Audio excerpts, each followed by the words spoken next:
ಇವರ 13ನೇ ವರುಷದಿಂದ 29ನೇ ವರುಷ ಆಗುವವರೆಗೆ ಈ ಜ್ಯೋತಿಷ್ಯದಲ್ಲಿರ್ತಕ್ಕಂಥ ಕಲಿಕೆಗಳು ಏನಿದೆ ಅದೆಲ್ಲವನ್ನು ಕೂಡ ಕರಗತ ಮಾಡಿಕೊಂಡು ಜ್ಯೋತಿಷ್ಯ ಶಾಸ್ತ್ರದ ಮೂಲಕ ಅದೆಷ್ಟೋ ವ್ಯಕ್ತಿಗಳ ಜೀವನವನ್ನು ಬದಲಾಯಿಸಿದ್ದಾರೆ.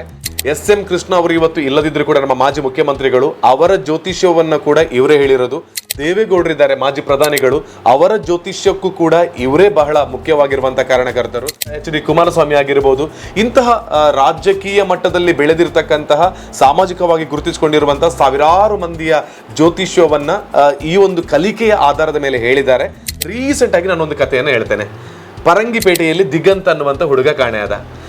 ಅಂತಹದ್ದೇ ಒಂದು ಬಜ್ಪೆಯಲ್ಲಿ ಒಂದು ಪ್ರಕರಣಗಳಾಯಿತು. ಮನೆಯಲ್ಲಿ ಮಕ್ಕಳು ಹೇಳಿರುವ ಮಾತನ್ನ ಕೇಳೋದಿಲ್ಲ, ಅಥವಾ ಏನೋ ಒಂದು ವ್ಯಾಪಾರವನ್ನ ಮಾಡ್ತಾ ಇದ್ರು ಕೂಡ ಮಾನಸಿಕವಾದ ನೆಮ್ಮದಿ ಇರೋದಿಲ್ಲ, ಅಥವಾ ಅವರಿಗೆ ಶೈಕ್ಷಣಿಕವಾಗಿ ಏಳಿಗೆ ಇರೋದಿಲ್ಲ, ಆರೋಗ್ಯಗಳು ಇರೋದಿಲ್ಲ. ಇದೆಲ್ಲದಕ್ಕೂ ಕೂಡ ನಮ್ಮ ದೇಹದಲ್ಲಿರುವಂತಹ ಗ್ರಹಚಾರ ದೋಷಗಳು ಅಥವಾ ಇನ್ನಿತರ ಈ ಜ್ಯೋತಿಷ್ಯ ಶಾಸ್ತ್ರದಲ್ಲಿ ಬರುವಂತಹ ವಿಚಾರಗಳೇ ಕಾರಣ ಆಗಿರಬಹುದಾ ಅಂತ. ಎಲ್ರಿಗೂ ನಮಸ್ಕಾರ. ನಾನು ವಿಜಯ್ ವಿಖ್ಯಾತ್. ಇವತ್ತೊಂದು ಹೊಸ ಎಪಿಸೋಡನ್ನು ಮಾಡೋದಕ್ಕೆ ಮೂಡಬಿದಿರೆಗೆ ಬಂದಿದ್ದೇನೆ. ಪ್ರತಿನಿತ್ಯವೂ ಕೂಡ ಈ ಲೋಕದ ವಿಚಾರಗಳನ್ನು ತಿಳಿತಾ ಇರಬೇಕಿದ್ರೆ ನಮ್ಮ ಜೀವನದಲ್ಲಿರುವಂಥ ಸಾಕಷ್ಟು ರೀತಿಯ ಕಷ್ಟ, ನಷ್ಟ, ನೋವುಗಳಿಗೆ ಪರಿಹಾರವನ್ನು ಕಂಡುಕೊಳ್ಳುವುದಕ್ಕೆ ಕೇವಲ ಆಸ್ಪತ್ರೆಗಳಿಗೆ ಹೋಗಿ ಔಷಧವನ್ನು ಪಡ್ಕೊಂಡ್ರೆ ಸಾಕಾಗೋದಿಲ್ಲ. ಮಾನಸಿಕವಾಗಿರುವಂಥ ನೆಮ್ಮದಿ ಒಬ್ಬ ವ್ಯಕ್ತಿಗೆ ಬೇಕು ಅಂತ ಹೇಳಿದರೆ ಇವತ್ತು ಜ್ಯೋತಿಷ್ಯ ಶಾಸ್ತ್ರದಲ್ಲಿ ಅದರದ್ದೇ ಆಗಿರುವಂಥ ಕಲಿಕೆಯ ಮೂಲಕ ವಿಶೇಷವಾದ ಪಾಂಡಿತ್ಯವನ್ನು ವಹಿಸಿಕೊಂಡಿರ್ತಕ್ಕಂತಹ ವ್ಯಕ್ತಿಗಳೊಂದಿಗೆ ಯಾಕೆ ಒಬ್ಬರ ಜೀವನಕ್ಕೆ ಕಷ್ಟಗಳು ಬರ್ತಾ ಇದೆ, ಯಾಕೆ ಒಬ್ಬ ವ್ಯಕ್ತಿ ಹೇಳಿದ ರೀತಿಯಲ್ಲಿ ಕೇಳ್ತಾ ಇಲ್ಲ, ಯಾಕೆ ತನ್ನ ಉದ್ಯೋಗದಲ್ಲಿ ಸರಿಯಾಗಿರುವಂಥ ಹೆಜ್ಜೆ ಇಲ್ಲ, ವ್ಯಾಪಾರದಲ್ಲಿ ಯಾಕೆ ಏಳಿಗೆ ಇಲ್ಲ, ಆರೋಗ್ಯ ಸಮಸ್ಯೆಗಳು ಯಾಕೆ, ಮನುಷ್ಯನಿಗೆ ನೆಮ್ಮದಿಗಳು ಇಲ್ಲ ಯಾಕೆ, ಇದೆಲ್ಲವನ್ನು ಕೂಡ ನಾವು ತಿಳಿದುಕೊಳ್ಬೇಕಾಗಿರುವಂತಹ ಅನಿವಾರ್ಯತೆಗಳು ನಮ್ಮ ಜೊತೆಗಿದೆ. ಅದಕ್ಕಾಗಿಯೇ ನಮ್ಮೆಲ್ಲರ ಜೀವನದಲ್ಲಿರುವಂಥ ಸಾಕಷ್ಟು ರೀತಿಯ ತೊಂದರೆಗಳಿಗೆ ಕೆಲವೊಂದು ಬಾರಿ ಹೇಳಿಕೊಳ್ತೇವೆ, ಕೆಲವೊಂದು ಬಾರಿ ಹೇಳಿಕೊಳ್ಳದೆ ನಮ್ಮ ಮನಸ್ಸಿನಲ್ಲೇ ಇದ್ದು ಕೊರಗುವಂತಹ ಅದೆಷ್ಟೋ ಜನ ವ್ಯಕ್ತಿಗಳನ್ನು ನಾವು ಕಣ್ಣ ಮುಂದೆ ನೋಡಿದ್ದೇವೆ ಇವತ್ತು. ಹಾಗಿರುವಾಗ ಇದೆಲ್ಲದಕ್ಕೂ ಕೂಡ ಪರಿಹಾರಗಳು ಏನು ಅನ್ನುವಂಥ ಪ್ರಶ್ನೆ ಬಂದಾಗ ಸಾಮಾನ್ಯವಾಗಿರುವಂಥ ಜ್ಯೋತಿಷಿಗಳನ್ನು ಭೇಟಿಯಾಗಿ ಅಥವಾ ಇನ್ಯಾವುದೋ ಒಂದು ಉದ್ದೇಶದಿಂದ ಅವರೆಲ್ಲ ಕೂಡ ಕೊಡ್ತಕ್ಕಂತಹ ಸಜೆಷನ್ಸ್ಗಳು ನಮಗೆ ಸರಿ ಅನಿಸೋದಿಲ್ಲ. ಇವತ್ತು ನಾನು ಇಂತಹ ಹಾಗೆ ಪ್ರತಿಯೊಬ್ಬರ ಒಳಗನೆ ಅದು ಇರ್ತದೆ, ಒಳ್ಳೆಯದು ಇರ್ತದೆ, ಕೆಟ್ಟದ್ದು ಇರ್ತದೆ. ಆವ ಏಜಿಗೆ ಯಾವುದು ಒಳ್ಳೆಯದಾಗಬೇಕು ಅದನ್ನು ಕಂಡು ಹಿಡಿದೇ ಜ್ಯೋತಿಷ್ಶಾಸ್ತ್ರದ ಬೋರ್ವೆಲ್ನ ಹಾಗೆ ಡೀಪಾಗಿ ಹೋಗಿ 700-800 ಅಡಿಗಳಷ್ಟು ಹೋಗಿ ಅದನ್ನು ತೆಗೆಯುವ ತನಕ ತೆಗೆಸುವವನಿಗೆ ತಾಳ್ಮೆ ಬೇಕು, ತೆಗೆಯುವವನಿಗೂ ಒಂದು ತಾಳ್ಮೆ ಬೇಕಾಗ್ತದೆ. ಸಾವಿರಾರು ಸಮಸ್ಯೆಗಳಿಗೆ ಒಂದಷ್ಟು ಉತ್ತರವನ್ನು ಕಂಡುಕೊಳ್ಳೋಣ ಅಂತ ಹೇಳುವ ಕಾರಣಕ್ಕೆ ಬೇಕಾಗಿ ಮೂಡಬಿದಿರೆಯ ಅತ್ಯಂತ ಪ್ರಸಿದ್ಧವಾಗಿರುವಂತಹ ಜ್ಯೋತಿಷ್ಯ ಶಾಸ್ತ್ರದ ಮೂಲಕವೇ ತಮ್ಮನ್ನು ತಾವು ಗುರುತಿಸಿಕೊಂಡಿರ್ತಕ್ಕಂತಹ ಜ್ಯೋತಿಷಿಗಳು, ಪೌರೋಹಿತ್ಯ ಜ್ಯೋತಿಷ್ಯ ವಿದ್ವಾನ್ ಗಂಗಾಧರ್ ಶರ್ಮಾ ಮೂಡಬಿದಿರೆ ಅವರು ನಾನು ಇವತ್ತು ಜಾಯ್ನ್ ಆಗಿದ್ದೀನಿ. ಅವರನ್ನ ಪ್ರೀತಿಯಿಂದ ಕಾರ್ಯಕ್ರಮಕ್ಕೆ ಸ್ವಾಗತಿಸ್ತೇನೆ. ಸ್ವಾಮಿಗಳೇ ನಮಸ್ತೆ. ಹೇಗಿದ್ದೀರಿ? ಆರಾಮ್. ಓಕೆ. ಇವರ 13ನೇ ವರುಷದಿಂದ 29ನೇ ವರುಷ ಆಗುವವರೆಗೆ ಈ ಜ್ಯೋತಿಷ್ಯದಲ್ಲಿರ್ತಕ್ಕಂಥ ಕಲಿಕೆಗಳು ಏನಿದೆ ಅದೆಲ್ಲವನ್ನು ಕೂಡ ಕರಗತ ಮಾಡಿಕೊಂಡು ಜ್ಯೋತಿಷ್ಯ ಶಾಸ್ತ್ರದ ಮೂಲಕ ಅದೆಷ್ಟೋ ವ್ಯಕ್ತಿಗಳ ಜೀವನವನ್ನು ಬದಲಾಯಿಸಿದ್ದಾರೆ. ಆ ವ್ಯಕ್ತಿಗಳ ಮೇಲ್ನೋಟಕ್ಕೆ ಕೆಲವೊಂದೆರಡು ಹೆಸರುಗಳನ್ನು ನಾನು ಹೇಳೋದಿದ್ರೆ, ಎಸ್.ಎಂ. ಕೃಷ್ಣ ಅವರು ಇವತ್ತು ಇಲ್ಲದಿದ್ದರೂ ಕೂಡ ನಮ್ಮ ಮಾಜಿ ಮುಖ್ಯಮಂತ್ರಿಗಳು, ಅವರ ಜ್ಯೋತಿಷ್ಯವನ್ನು ಕೂಡ ಇವರೇ ಹೇಳಿರೋದು. ದೇವೇಗೌಡರಿದ್ದಾರೆ ಮಾಜಿ ಪ್ರಧಾನಿಗಳು, ಅವರ ಜ್ಯೋತಿಷ್ಯಕ್ಕೂ ಕೂಡ ಇವರೇ ಬಹಳ ಮುಖ್ಯವಾಗಿರುವಂತಹ ಕಾರಣಕರ್ತರು.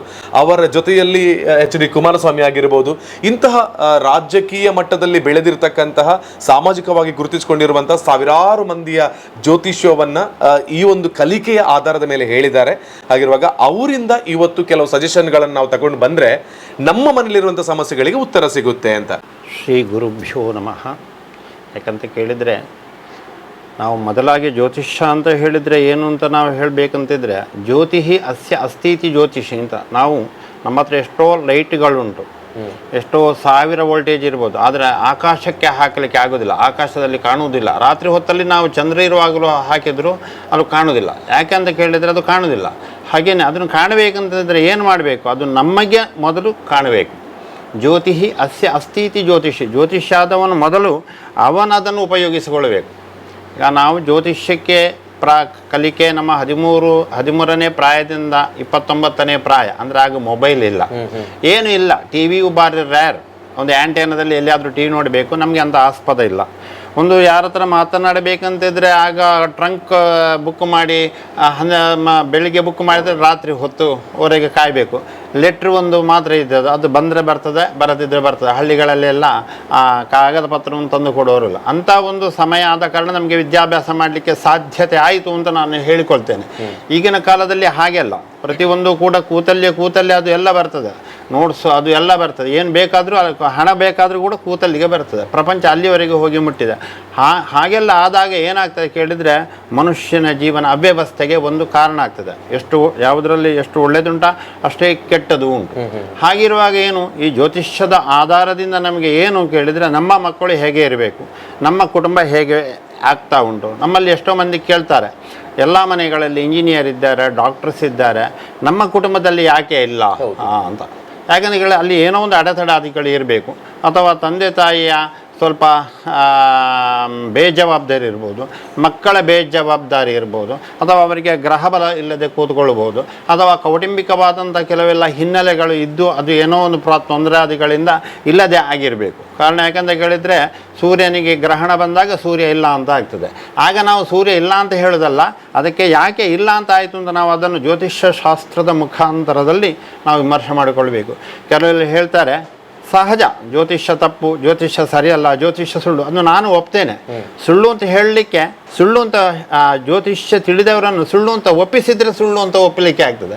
ಇಲ್ಲದ್ರೆ ಜ್ಯೋತಿಷ್ಯವನ್ನು ಒಬ್ಬ ಹೇಳಿದ ತಕ್ಷಣ ಯಾವುದು ರಾಮದೇವರು ಯಾರೋ ಮಡಿವಾಳ ಹೇಳಿದ ತಕ್ಷಣ ಸೀತೆಯನ್ನು ಬಿಟ್ಟ ಹಾಗೆ ಜ್ಯೋತಿಷ್ಯವನ್ನು ಹಾಗೆ ಬಿಡಲಿಕ್ಕೆ ಆಗೋದಿಲ್ಲ. ಜ್ಯೋತಿಷ್ಯದಲ್ಲಿ ಇಷ್ಟು ಗಂಟೆಗೆ ಗ್ರಹಣ ಹಿಡ್ತದೆ ಅಂತ ಹೇಳಿದರೆ ಅಷ್ಟು ಗಂಟೆ ಕರೆಕ್ಟಾಗಿ ಹಿಡಿತದೆ, ಅಷ್ಟು ಗಂಟೆಗೆ ಅದು ಸೆಕೆಂಡಿಗೆ ಮಿನಿಟಿಗೆ ಬಿಡ್ತದೆ. ಅದು ಹಾಗಿರುವ ಅದೆಲ್ಲ ಗಣಿತ ಉಂಟು, ಆಹಾರಗಣ ಪದ್ಧತಿ ಅಂತೆಲ್ಲ ಗಣಿತ ಕ್ರಿಯಾದಿಗಳೆಲ್ಲ ತುಂಬ ಉಂಟು ಅದಕ್ಕೆ.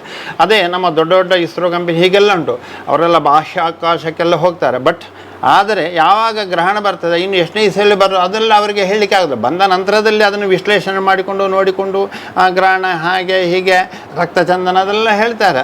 ಅದು ಚಂದ್ರನಿಗೆ ಬರುವಾಗ ರಕ್ತಚಂದನ ಆಗಬೇಕು.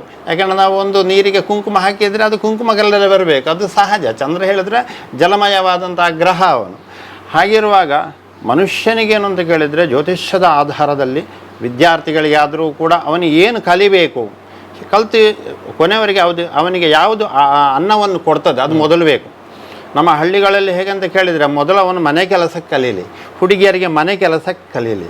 ಯಾಕಂತ ಕೇಳಿದರೆ ಮನೆ ಕೆಲಸ ಕಲಿತ್ರೆ ಪಾತ್ರೆ ತೊಳೆದ್ರೆ ನಾಳೆ ಹೋಟ್ಲು ಹಾಕ್ಬೋದು, ಅಥವಾ ಇನ್ನೊಬ್ಬರ ಮನೆಯಲ್ಲಿ ಪಾತ್ರೆಯೂ ತೊಳಿಬೋದು. ಇದು ಎರಡು ಕಲಿಯೋದಿದ್ದರೆ ನಮ್ಮ ಹತ್ರ ಬಂದು ಕೇಳ್ತಾರೆ, ಹುಡುಗಿಯರು ನಾವು ಹೋಟ್ಲು ಹಾಕ್ಬೋದಾ? ನಾನು ಮೊದಲು ಪ್ರಶ್ನೆ ಒಂದೇ, ನಿನ್ನ ಮನೆಯಲ್ಲಿ ನೀನು ಪಾತ್ರೆ ತೊಳಿತ್ಯಾಕ, ಅಥವಾ ನೀನು ಮನೆಯಲ್ಲಿ ಅಡುಗೆ ಮಾಡ್ತೀಯಾ, ಅಥವಾ ಮನೆಯಲ್ಲಿ ಬಟ್ಟಲು ತೊಳಿತ್ಯಾ? 3 ಪ್ರಶ್ನೆಗೆ ಹೇಳ್ತೇನೆ. ಅದು ಇಲ್ಲ ಅಂತ ಹೇಳಿದರೆ ಹಾಕೋದು ಬೇಡ ಅಂತ ಹೇಳ್ತಾನೆ. ಯಾಕಂತ ಹೇಳಿದರೆ ಅವರ ಮನೆಯಲ್ಲೇ ತೊಳೆಯೋದಿಲ್ಲ. ನಾಳೆ ಒಬ್ಬ ಸಪ್ಲೈಯರ್ ಬಾರದೇ ಇದ್ದರೆ, ಅಡುಗೆಯವನು ಬಾರದೇ ಇದ್ದರೆ, ಪಾತ್ರೆ ತೊಳೆಯೋನು ಬಾರದಿದ್ದರೆ ಏನು ಮಾಡಲಿಕ್ಕೆ ಆಗೋದಿಲ್ಲ. ಅದನ್ನು ನಮ್ಮ ಆದಿ ಶಟರ್ ಹೇಳಿದ್ದು ಸುಮ್ಮನೆ ಕೂತ್ಕೊಳ್ಳಿಕ್ಕೆ ಆಗೋದಿಲ್ಲ ಹೋಟ್ಲು. ನೀವು ಹೇಳಿರೋ ಪ್ರಕಾರ ಪ್ರತಿಯೊಬ್ಬ ಮನುಷ್ಯನ ಸಮಸ್ಯೆಗಳಿಗೆ ಉತ್ತರ ಅವನ ಒಳಗೆ ಇದೆ. ಅದನ್ನು ನೀವು ತಿಳಿಸುವಂತ ಪ್ರಯತ್ನವನ್ನು ಮಾಡಿದ್ದೀರಿ. ಜ್ಯೋತಿಷ್ಯ ಅಂತ ಹೇಳಿದ್ರೆ ಜ್ಯೋತಿ ಪ್ರತಿಯೊಂದರಲ್ಲಿ ಇರ್ತದೆ. ಕಡ್ಡಿ ನೋಡಿ, ಕಾಡ್ಗಿಚ್ಚು ಅಂತ ಹೇಳ್ತದೆ, ಕಲ್ಲಿಗೆ ಕಲ್ಲಿದೆ, ಜಿಂಕೆಗಳ ಹಾರುವಾಗ ಅಲ್ಲಿ ಕಾಡ್ಗಿಚ್ಚು ಉತ್ಪತ್ತಿ ಆಗ್ತದೆ. ನಾವು ಮಂತ್ರದಲ್ಲಿ ಈಗ ಅಶ್ವತ್ಥ ವೃಕ್ಷ, ಪಾಲಾಶ ವೃಕ್ಷ ಮತ್ತು ಕದಿರ ವೃಕ್ಷವನ್ನು ನಾವು ಮಥನ ಮಾಡುವಾಗ ಅಗ್ನಿ ಜನನ ಅಂತ ಹೇಳ್ತೇವೆ. ಬೆಂಕಿ ಅಲ್ಲಿಯೂ ಉಂಟು, ಬೆಂಕಿ ಇಲ್ಲದ ಎಲ್ಲಿಯೂ ಎಲ್ಲ ಕಡೆಯಲ್ಲಿ ಉಂಟು. ಕಲ್ಲಿಗೆ ಕಲ್ಲು ಹೊಡೆದ್ರೂ ಕೂಡ ಅಲ್ಲಿ ಬೆಂಕಿ ಉತ್ಪತ್ತಿ ಆಗ್ತದೆ. ಹಾಗೆ ಪ್ರತಿಯೊಬ್ಬರ ಒಳಗನೆ ಅದು ಇರ್ತದೆ. ಒಳ್ಳೆಯದು ಇರ್ತದೆ, ಕೆಟ್ಟದ್ದು ಇರ್ತದೆ. ಆವ ಏಜಿಗೆ ಯಾವುದು ಒಳ್ಳೆಯದಾಗಬೇಕು ಅದನ್ನು ಕಂಡುಹಿಡಿದೇ ಜ್ಯೋತಿಷ್ಶಾಸ್ತ್ರದ ಬೋರ್ವೆಲ್ನ ಹಾಗೆ ಡೀಪಾಗಿ ಹೋಗಿ 700-800 ಅಡಿಗಳಷ್ಟು ಹೋಗಿ ಅದನ್ನು ತೆಗಿಬೇಕು. ತೆಗೆಯುವ ತನಕ ತೆಗೆಸುವವನಿಗೂ ತಾಳ್ಮೆ ಬೇಕು, ತೆಗೆಯುವವನಿಗೂ ಒಂದು ತಾಳ್ಮೆ ಬೇಕಾಗ್ತದೆ. ನನ್ನ ಕೆಲವರು ಹೇಳ್ತಾರೆ, ನನ್ನ ಮ್ಯಾಂಗ್ಳೂರಲ್ಲಿ ಯಾರು ಅಂತ ಬೇಡ, ಮಗ MBBS ಕಲ್ತಿದ್ದಾನೆ. MBBS ಕಲಿತು ಅವನ ಆಮೇಲೆ ಅವನ ಪ್ರಾಕ್ಟೀಸ್ ಕೂಡ ಆಗಿದೆ, ಅವನು ಆಮೇಲೆ ಬಿಸ್ನೆಸ್ ಮಾಡ್ತಾನಂತ. ನಾನು ಹೇಳಿದೆ, ಇವನು ಬಿಸ್ನೆಸ್ ಮಾಡಿ ಏನಾದರೂ ಬಂದರೆ ನಾನು ಇಷ್ಟು ತಿಂಗಳಿಗೆ ಇಷ್ಟು ಇವನಿಗೆ ಫ್ರೀ ಕೊಡ್ತೇನೆ. ಯಾಕಂದರೆ ಅದು ಬರೋದಿಲ್ಲ ಅವನಿಗೆ. ಅಲ್ಲಿ ನಡೆಯತಕ್ಕಂಥ ದಶೆಯಲ್ಲಿ ಅದು ಮೈಂಡ್ ಡೈವರ್ಟ್ ಆಗ್ತದೆ. ಆಗ್ತದೆ ಈಗ ತಿಳಿಯೋದಲ್ಲ, ಅದರ ಮೊದಲು ಅದನ್ನು ತಿಳಿಬೇಕು. ಇವನಿಗೆ ಇದನ್ನು ಕಲಿಸಿದರೆ ಹೇಗೆ? ತಂದೆ ತಾಯಿಯನ್ನು ಬಿಟ್ಟು ಬೇರೆ ಕಡೆಯಲ್ಲಿದ್ದ ನಿಂತದ್ದು ಎಷ್ಟೋ ಅನುಭವ. ಜ್ಯೋತಿಷ್ಶಾಸ್ತ್ರ ಅಂತ ಹೇಳಿದರೆ ಜ್ಯೋತಿಷ್ಯ ಶಾಸ್ತ್ರ ಕಲಿಯುವ ಮೊದಲು ಅವನು ವೇದ ಕಲಿಬೇಕು. ಆ ಮಾಂತ್ರಿಕವಾದಂಥ ಮಂತ್ರವಾದ ಅಂದರೆ ಏನು, ಅದನ್ನು ಕಲಿಬೇಕು. ವೇದಗಳು ಋಗ್ವೇದ, ಯಜುರ್ವೇದ, ಸಾಮವೇದ, ಅಥರ್ವಣ ವೇದ, ಈ 4 ವೇದಗಳನ್ನು ನೋಡಬೇಕು. ವೇದಗಳ ಒಳಗಿದ್ದು ಎಲ್ಲ ನಾವು ಓದಲಿಕ್ಕೆ ಆಗೋದಿಲ್ಲ ಚಿಕ್ಕ ಪ್ರಾಯದಲ್ಲಿ. ವೇದಗಳಿಂದ ಗುರುಗಳು ಏನು ಹೇಳ್ತಾರೆ ಅದನ್ನು ಸರಿಯಾಗಿ ಕೇಳಬೇಕು. ಆಮೇಲೆ ಜ್ಯೋತಿಷ್ಯಕ್ಕೆ ಬರಬೇಕು. ಜ್ಯೋತಿಷ್ಯ ಹೇಳಿದರೆ ಒಂದು ಸುಪ್ರೀಂ ಕೋರ್ಟ್ ಇದ್ದಾಗೆ, ಎಲ್ಲದಕ್ಕೆ ಅವನು ಉತ್ತರ ಕೊಡಬೇಕು. ಅದು ಹಾಗೆ ಮಾಡಿ, ಇದು ಹೀಗೆ ಮಾಡಿ, ಇದು ಹಾಗೆ ಆಗ್ತದೆ, ಹಾಗೆ ಹೇಳಿದರೆ ಅದು ಜ್ಯೋತಿಷ್ಯ. ಜ್ಯೋತಿಷ್ಯ ಹೇಳಿದರೆ ಇದಮ್ಮಿತ್ತಮ್ ಅಂತ. ಇದಮ್ಮಿತ್ತ ಹೇಳಿದರೆ ಹೀಗೇನೆ ಅಂತ ಬೊಟ್ಟು ಮಾಡಿ ತೋರಿಸೋ ರೀತಿಯಲ್ಲಿ ನಾವು ಅದನ್ನು ಕಲಿಬೇಕಂತಿದ್ರೆ ತುಂಬ ವರ್ಷಗಳ, ನಾವೊಂದು 16 ವರ್ಷ ಕಲ್ತಿರೋದು ಸಾಕಾಗೋದಿಲ್ಲ, ಜೀವನ ಪರ್ಯಂತ ಕಲೀಲಿಕ್ಕೆ. ಈಗಲೂ ನಮಗೆ ಡೌಟ್ ಬಂದರೆ ನಾವು ಹೋಗಿ ಪುಸ್ತಕವನ್ನೇ ನೋಡಬೇಕು. ಇನ್ನೂ ಕಲಿತಾನೆ ಇದ್ದೀರಾ? ಇನ್ನು ನಾವು ಈಗ ಕಲಿತಾ ಇದ್ದೇವೆ. ಯಾಕಂತ ಕೇಳಿದ್ರೆ ಕೆಲವರು, ಈಗ ನಾನು ಒಂದು ಮನೆ ಕಟ್ಟುವ ಸಮಯದಲ್ಲಿ ಶನಿವಾರ ಮುಹೂರ್ತ ಉಂಟು, 2020 ಇಸವಿಯಲ್ಲಿ. ಆಗ ಎಂತ ಮಾಡಬೇಕು, ಶನಿವಾರ ತುಂಬ ಮಂದಿ ಹತ್ರ ಕೇಳಿದರೆ ಶನಿವಾರ ಅಲ್ವ ಮಾರಾಯ ಅಂತ ಹೇಳಿದರು. ನನಗೆ ತಾರಾ ಅನುಕೂಲ ಆಗ್ತದೆ. ನಾನು ಹಾಗೇನದ ನನ್ನ ಕೇರಳಕ್ಕೆಲ್ಲ ಒಂದು 10-15 ಮಂದಿ ಗುರುಗಳಿಗೆಲ್ಲ ಫೋನ್ ಮಾಡಿದ್ದೇನೆ.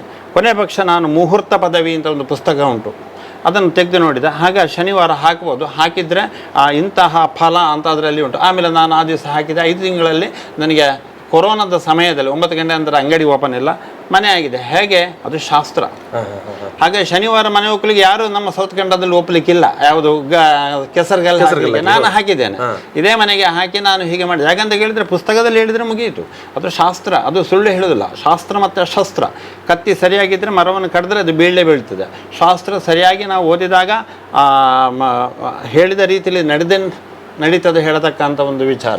ಅಂದರೆ ನೀವು ಬಂದಿರುವಂತಹ ವ್ಯಕ್ತಿಗಳ ಜೀವನವನ್ನ ಮಾತ್ರ ಸರಿಪಡಿಸ್ತೇನೆ ಅಂತ ಅವರಿಗೆ ಉತ್ತರವನ್ನು ಕೊಟ್ಟಿರೋದಲ್ಲ, ಸ್ವತಃ ತಾವೇ ಜೀವನದಲ್ಲಿ ಅಳವಡಿಸಿಕೊಂಡು ಅದರಲ್ಲಿ ಉನ್ನತಿಯನ್ನ ಸಕ್ಸಸ್ ಅನ್ನ ಪಡ್ಕೊಂಡ ನಂತರ ಹೇಳಿರ್ತಕ್ಕಂಥದ್ದು.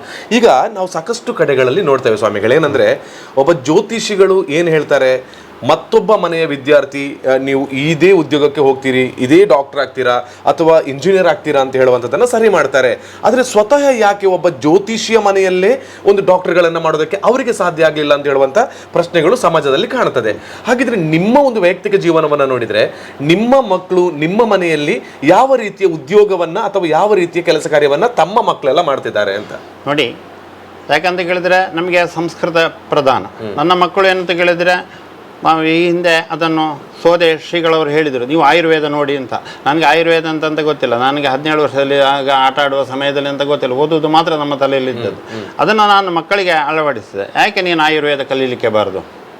ಆಮೇಲೆ ನನ್ನ 2-3 ಮಕ್ಕಳು ಕೂಡ ಡಾಕ್ಟರ್ಸೇ. ಒಬ್ಬಳು B.Pharm ಮಾಡಿದ್ದಾಳೆ. B.Pharm ಯಾಕೆ ಮಾಡ್ತಿದ್ದಾಳೆ, ಅವಳಿಗೆ ಆ ಒಂದು ದಶೆ ಇತ್ತು. ಆ ಸಮಯದಲ್ಲಿ ಅವಳಿಗೆ ಈ ಆಯುರ್ವೇದ ಇಂಗ್ಲೀಷೆಲ್ಲ ಕಲಿಯುವುದು ಅಂತ ಹೇಳಿದರೆ 1 ವರ್ಷದ ಸಂಸ್ಕೃತ ಶ್ಲೋಕಗಳನ್ನು ನೆನಪಿಟ್ಟುಕೊಂಡು ಎಕ್ಸಾಮ್ ಬರೀಬೇಕು. ಫೈನಲ್ ಇಯರಲ್ಲಿ 1.5 ನೆನಪಿಟ್ಟುಕೊಳ್ಬೇಕು ಸಂಸ್ಕೃತ ಶ್ಲೋಕ. ಕತೆ ಬರೆಯಲಿಕ್ಕೆ ಆಗೋದಿಲ್ಲ. ಹಾಗಿರುವಾಗ ಏನು ಉಳಿದು ಅವಳಿಗೆ ಆಗೋದಿಲ್ಲ. 3 ತಿಂಗಳಿಗೊಮ್ಮೆ ಆಗುವತಕ್ಕಂಥ ಎಕ್ಸಾಮ್ ಅಂತ ಹೇಳಿಕೊಂಡು ಅವಳು B.Pharm ಮಾಡಿದೆ. ಕಾರಣ ಮಾಡುವ ಮೊದಲೇನು ಇವಳು ಕೂತ್ಕೊಂಡು ಜೀವಿಸಬೇಕು. B.Pharm ಮಾಡಿದರೆ ಮೆಡಿಕಲ್ ಹಾಕ್ಬೋದು, ಹೀಗೆಲ್ಲ ಅದರ ನಿಯಮಾದಿಗಳುಂಟು. ಹಾಗೆ ಮೊದಲಾಗಿ ನಾವು ಏನು ಕೇಳಿದರೆ, ಜ್ಯೋತಿಷ್ಯವನ್ನು ನಮ್ಮ ಮಕ್ಕಳಿಗೆ ಅದನ್ನು ನಾವು ತಂದು ಅದು ಎಕ್ಸ್ಪರ್ಟ್ ಅಥವಾ ಸರಿ ಆದ ನಂತರದಲ್ಲಿ ನಾವು ಇನ್ನೊಬ್ಬರಿಗೆ ಹೇಳೋದ್ರಲ್ಲಿ ಯಾವುದು ಅದರಲ್ಲಿ ಡೌಟ್ಸೇ ಬರೋದಿಲ್ಲ. ಪ್ರತಿಯೊಬ್ಬ ವಿದ್ಯಾರ್ಥಿಯ ಎಜುಕೇಶನ್ ಎಂದು ನಾವು ಹಿಡ್ಕೊಂಡು ಹೋಗುವ, ಅವ್ರು ಎಜುಕೇಶನ್ ಮಾಡುವಾಗ ಈ ಜ್ಯೋತಿಷ್ಯ ಶಾಸ್ತ್ರವನ್ನು ಅಳವಡಿಸಿಕೊಳ್ಬೇಕಾ ಅಂತ. ಯಾಕಂತ ಕೇಳಿದರೆ ಅದರಲ್ಲಿ ಹೇಳಿದ್ದೇನೆ, ಅಳವಡಿಸಿಕೊಳ್ಬೇಕು. ಕರ್ಮೇಶಾದಿಶುತ ಸಮಾನ ಕರ್ಮಸಿದ್ಧಿ. ಬೃಹಜ್ಜಾತಕದಲ್ಲಿ 10ನೇ ಅಧ್ಯಾಯದಲ್ಲಿ ಕರ್ಮ ಅಧ್ಯಾಯ ಅಂತ ಹೇಳಿದ್ದಾರೆ. ನೀನು ಏನು ಕಲಿಬೇಕು, ಏನು ಮಾಡಬೇಕು, ಹೇಗೆ ಮಾಡಿದರೆ ನಿನ್ನ ಜೀವನ ಹೇಗೆ ಹೋಗ್ತದೆ ಅಂತ ಹೇಳಿಕೊಂಡು ಜ್ಯೋತಿಷ್ ಶಾಸ್ತ್ರದಲ್ಲಿ ನಿರ್ಣಯ ಮಾಡಿ ಹೇಳಿದ್ದಾರೆ. ಅಂದರೆ ಅದನ್ನು ಅಷ್ಟು ವಿಮರ್ಶೆ ಮಾಡಬೇಕು. ಹಾಗಿರುವಾಗ ಮಗು ಹೇಳ್ತದೆ, ನನಗೆ ಅದು ಬೇಡಪ್ಪ, ಇದು ಬೇಡ. ಈಗಿನ ಕಾಲದಲ್ಲಿ ಏನು ಕೇಳಿದರೆ ಮಕ್ಕಳು ಹೇಳಿದ್ದನ್ನು ತಂದೆ ತಾಯಿ ಕಲಿಸೋದು, ಅದು ಹಾಗೆ ಆಗೋದಿಲ್ಲ. ಯಾಕಂತ ಕೇಳಿದರೆ ರೋಗಿ ಬಯಸಿದ್ದು ಹಾಲು, ವೈದ್ಯರು ಹೇಳಿದ್ದು ಹಾಲಾದರೆ ಓಕೆ. ಬಟ್ ಮಕ್ಕಳು ಹೇಳ್ತಾರೆ, ನನ್ನ ಫ್ರೆಂಡು ಕಾಮರ್ಸ್ ತಗೊಳ್ತಾರೆ, ನಾನು ಅದಕ್ಕೆ ಹೋಗಿ ಅವ್ರು ಹೇಳಿದೆ ಇದನ್ನೇ ತಗೊಳ್ಳು ಮಾರೆ ಅಂತ. ಹಾಗೆ ನನ್ನ ಹತ್ರ ತುಂಬ ಸ್ಟೂಡೆಂಟ್ಸ್ ಎಲ್ಲ ಇದ್ದಾರೆ. ಹಾಗೆ ಆಗೋದಿಲ್ಲ. ಇವನ ಜೀವನ ಹೇಗೆ ಹೋಗಬೇಕು ಅಂತ 8ರಿಂದ 9ನೇ ಕ್ಲಾಸ್ ಆಗುವಾಗ ತಂದೆ ತಾಯಿ ಜಡ್ಜಿಮೆಂಟ್ ತಗೊಳ್ಬೇಕು. ತಗೊಂಡು 9ನೇ ಕ್ಲಾಸಲ್ಲಿ ಹೇಳಬೇಕು, ಮಗು ನೀನು ಇಂಥದ್ದೇ ಕಲಿಬೇಕು ಹೇಳಿಕೊಂಡು ಮಗುವಿನ ಹತ್ರ ಹೇಳಬೇಕು. ಆಗ ತಲೆಗೆ ಇನ್ನೊಬ್ಬ ಹೇಳುವ ಮುಂಚೆ ಇದು ಫೌಂಡೇಶನ್ ಆಗಿರ್ತದೆ. ಆಮೇಲೆ ಅದನ್ನು ಹೇಳ್ತಾ ಹೋದಾಗ ಅಲ್ಲಿ ಮಾರ್ಕ್ ಕಮ್ಮಿ ಬರಲಿ, ಬಾರದೆ ಕೂತ್ಕೊಳ್ಳಿ, ಆ ಮಗುವನ್ನು ಓದಿಸಿ ಅದನ್ನು ವ್ಯವಸ್ಥೀಕರಣಕ್ಕೆ ನಾವು ತರಬೇಕು. ಅಂಥದ್ದು ಎಷ್ಟೋ ನಾವು ಸಣ್ಣ ಒಂದು ಎಷ್ಟು ಸಾವಿರಾರು ಮಾಡಿದ ಒಂದು ವಿಚಾರಾದಿಗಳುಂಟು. ಆಗ ಏನಾಗ್ತದೆ, ಮಗುವಿಗೂ ಕಷ್ಟ ಆಗ್ತದೆ. ಯಾಕೆ ನನ್ನ ಫ್ರೆಂಡ್ ಅಲ್ಲಿ ಹೋಗ್ತಾನೆ. ಯಾಕಂದ್ರೆ ನನ್ನ ಒಂದು ಮಗ, ದೊಡ್ಡ ಮಗ, ಅವನೇನು ಕೇಳಿದರೆ LKG ಅಂತ ಒಂದು ಸ್ಟೂಡೆಂಟ್ ಒಟ್ಟಿಗೆ ಇದ್ದ. ಫಸ್ಟ್ ಪಿ ಯು ಆಗುವಾಗ ಇಲ್ಲಿ ಎಕ್ಸಲೆಂಟ್ ಕಾಲೇಜಿಂದ ಒಂದಾಯಿತು, ಅಲ್ಲಿಗೆ ಹೋಗ್ತಾನೆ. ಹೇಳಿದೆ ಯಾಕೆ? ಕಾರಣ ಅವನ ಫ್ರೆಂಡ್ ಇದ್ದಾನೆ ಅಲ್ಲಿ, ಅವನು ಏನು ತೆಗಿತಾನೆ ಅವನ ಅಪ್ಪನ ಹತ್ರ ನಾವು ಡಿಸ್ಕಸ್ ಮಾಡಿದೆ. ಯಾಕಂತ ಕೇಳಿದರೆ ಬೇರೆ ಕಡೆಗೆ ಹಾಕಿದರೆ ಫ್ರೆಂಡ್ಶಿಪ್ಪಿಂದ ಹಾಳಾಗಲಿ, ಅದೊಂದು ಹಳ್ಳಿಯಲ್ಲಿ ಇರೋದು. ಸರಿ ಅಲ್ಲಿಗೆ ಹೋಗು ಅಂತ ಹೇಳಿದೆ. ಅಲ್ಲಿ ಏನಾಯಿತು ಕೇಳಿದರೆ ಕಲ್ತುಕೊಂಡು ಬಂದೆ. ಯಾಕೆ ಕೇಳಿದರೆ ನಾವು ಈ ಸಂಗಾತ್ ಸಂಜಾಯತೆ ಕಾಮ ಕಾಮ ಕ್ರೋಧೋ ಬಿಜಾಯತೆಯಿಂದ ಸಂಘದಿಂದ ಸನ್ಯಾಸಿ ಕೆಟ್ಟ ಅಂತ ಹೇಳ್ತಕ್ಕಂಥ ಶಬ್ದದ ಅರ್ಥವನ್ನು ನಾನು ಸಂಸ್ಕೃತದಲ್ಲಿ ಹೇಳಿದೆ. ಈ ಮಗು ಇನ್ನೊಂದು ಮಗು ಏನು ಕಲಿತದೆ, ಆ ಮಗುವಿನ ನೇಚರ್ ಹೇಗೆ, ಇದನ್ನೆಲ್ಲ ಸ್ಟಡಿಕೊಂಡು ಈ ಮಗುವನ್ನು ಅದರೊಟ್ಟಿಗೆ ಬಿಡಬೇಕಾ ಬೇಡವಾ ಹೇಳ್ತಕ್ಕಂಥದ್ದನ್ನು ತಂದೆ ತಾಯಿ ನಿರ್ಣಯ ಮಾಡಿಕೊಳ್ಬೇಕು. ಕೆಲವು ಡಾಕ್ಟರ್ಸ್ ತಂದೆ ತಾಯಿ ಇದ್ದಾರೆ, ಅವರ ಮಗು ಡಾಕ್ಟರ್ ಆಗಬೇಕಂತಿದ್ದಾನೆ, ಆದರೆ ಮತ್ತೇನು ಕೇಳಿದರೆ ಇನ್ನೊಬ್ಬನ ಮಾತನ್ನು ಕೇಳಿ ಆ ಮಗು 10th ಡೈವರ್ಟ್ ಆಗ್ತದೆ. ಆಮೇಲೆ ಅವನಿಗೆ ಏಜ್ ಆದಾಗ ಗೊತ್ತಾಯ್ತು ತನ್ನ ತಂದೆ ತಾಯಿ ಹೀಗೆ ಮಾಡಿದ್ದಾರೆ, ನಾನು ಕಲಿಬೇಕಂತ ಮತ್ತೆ ರಿಟರ್ನ್ ಬರಲಿಕ್ಕೆ ಆಗೋದಿಲ್ಲ.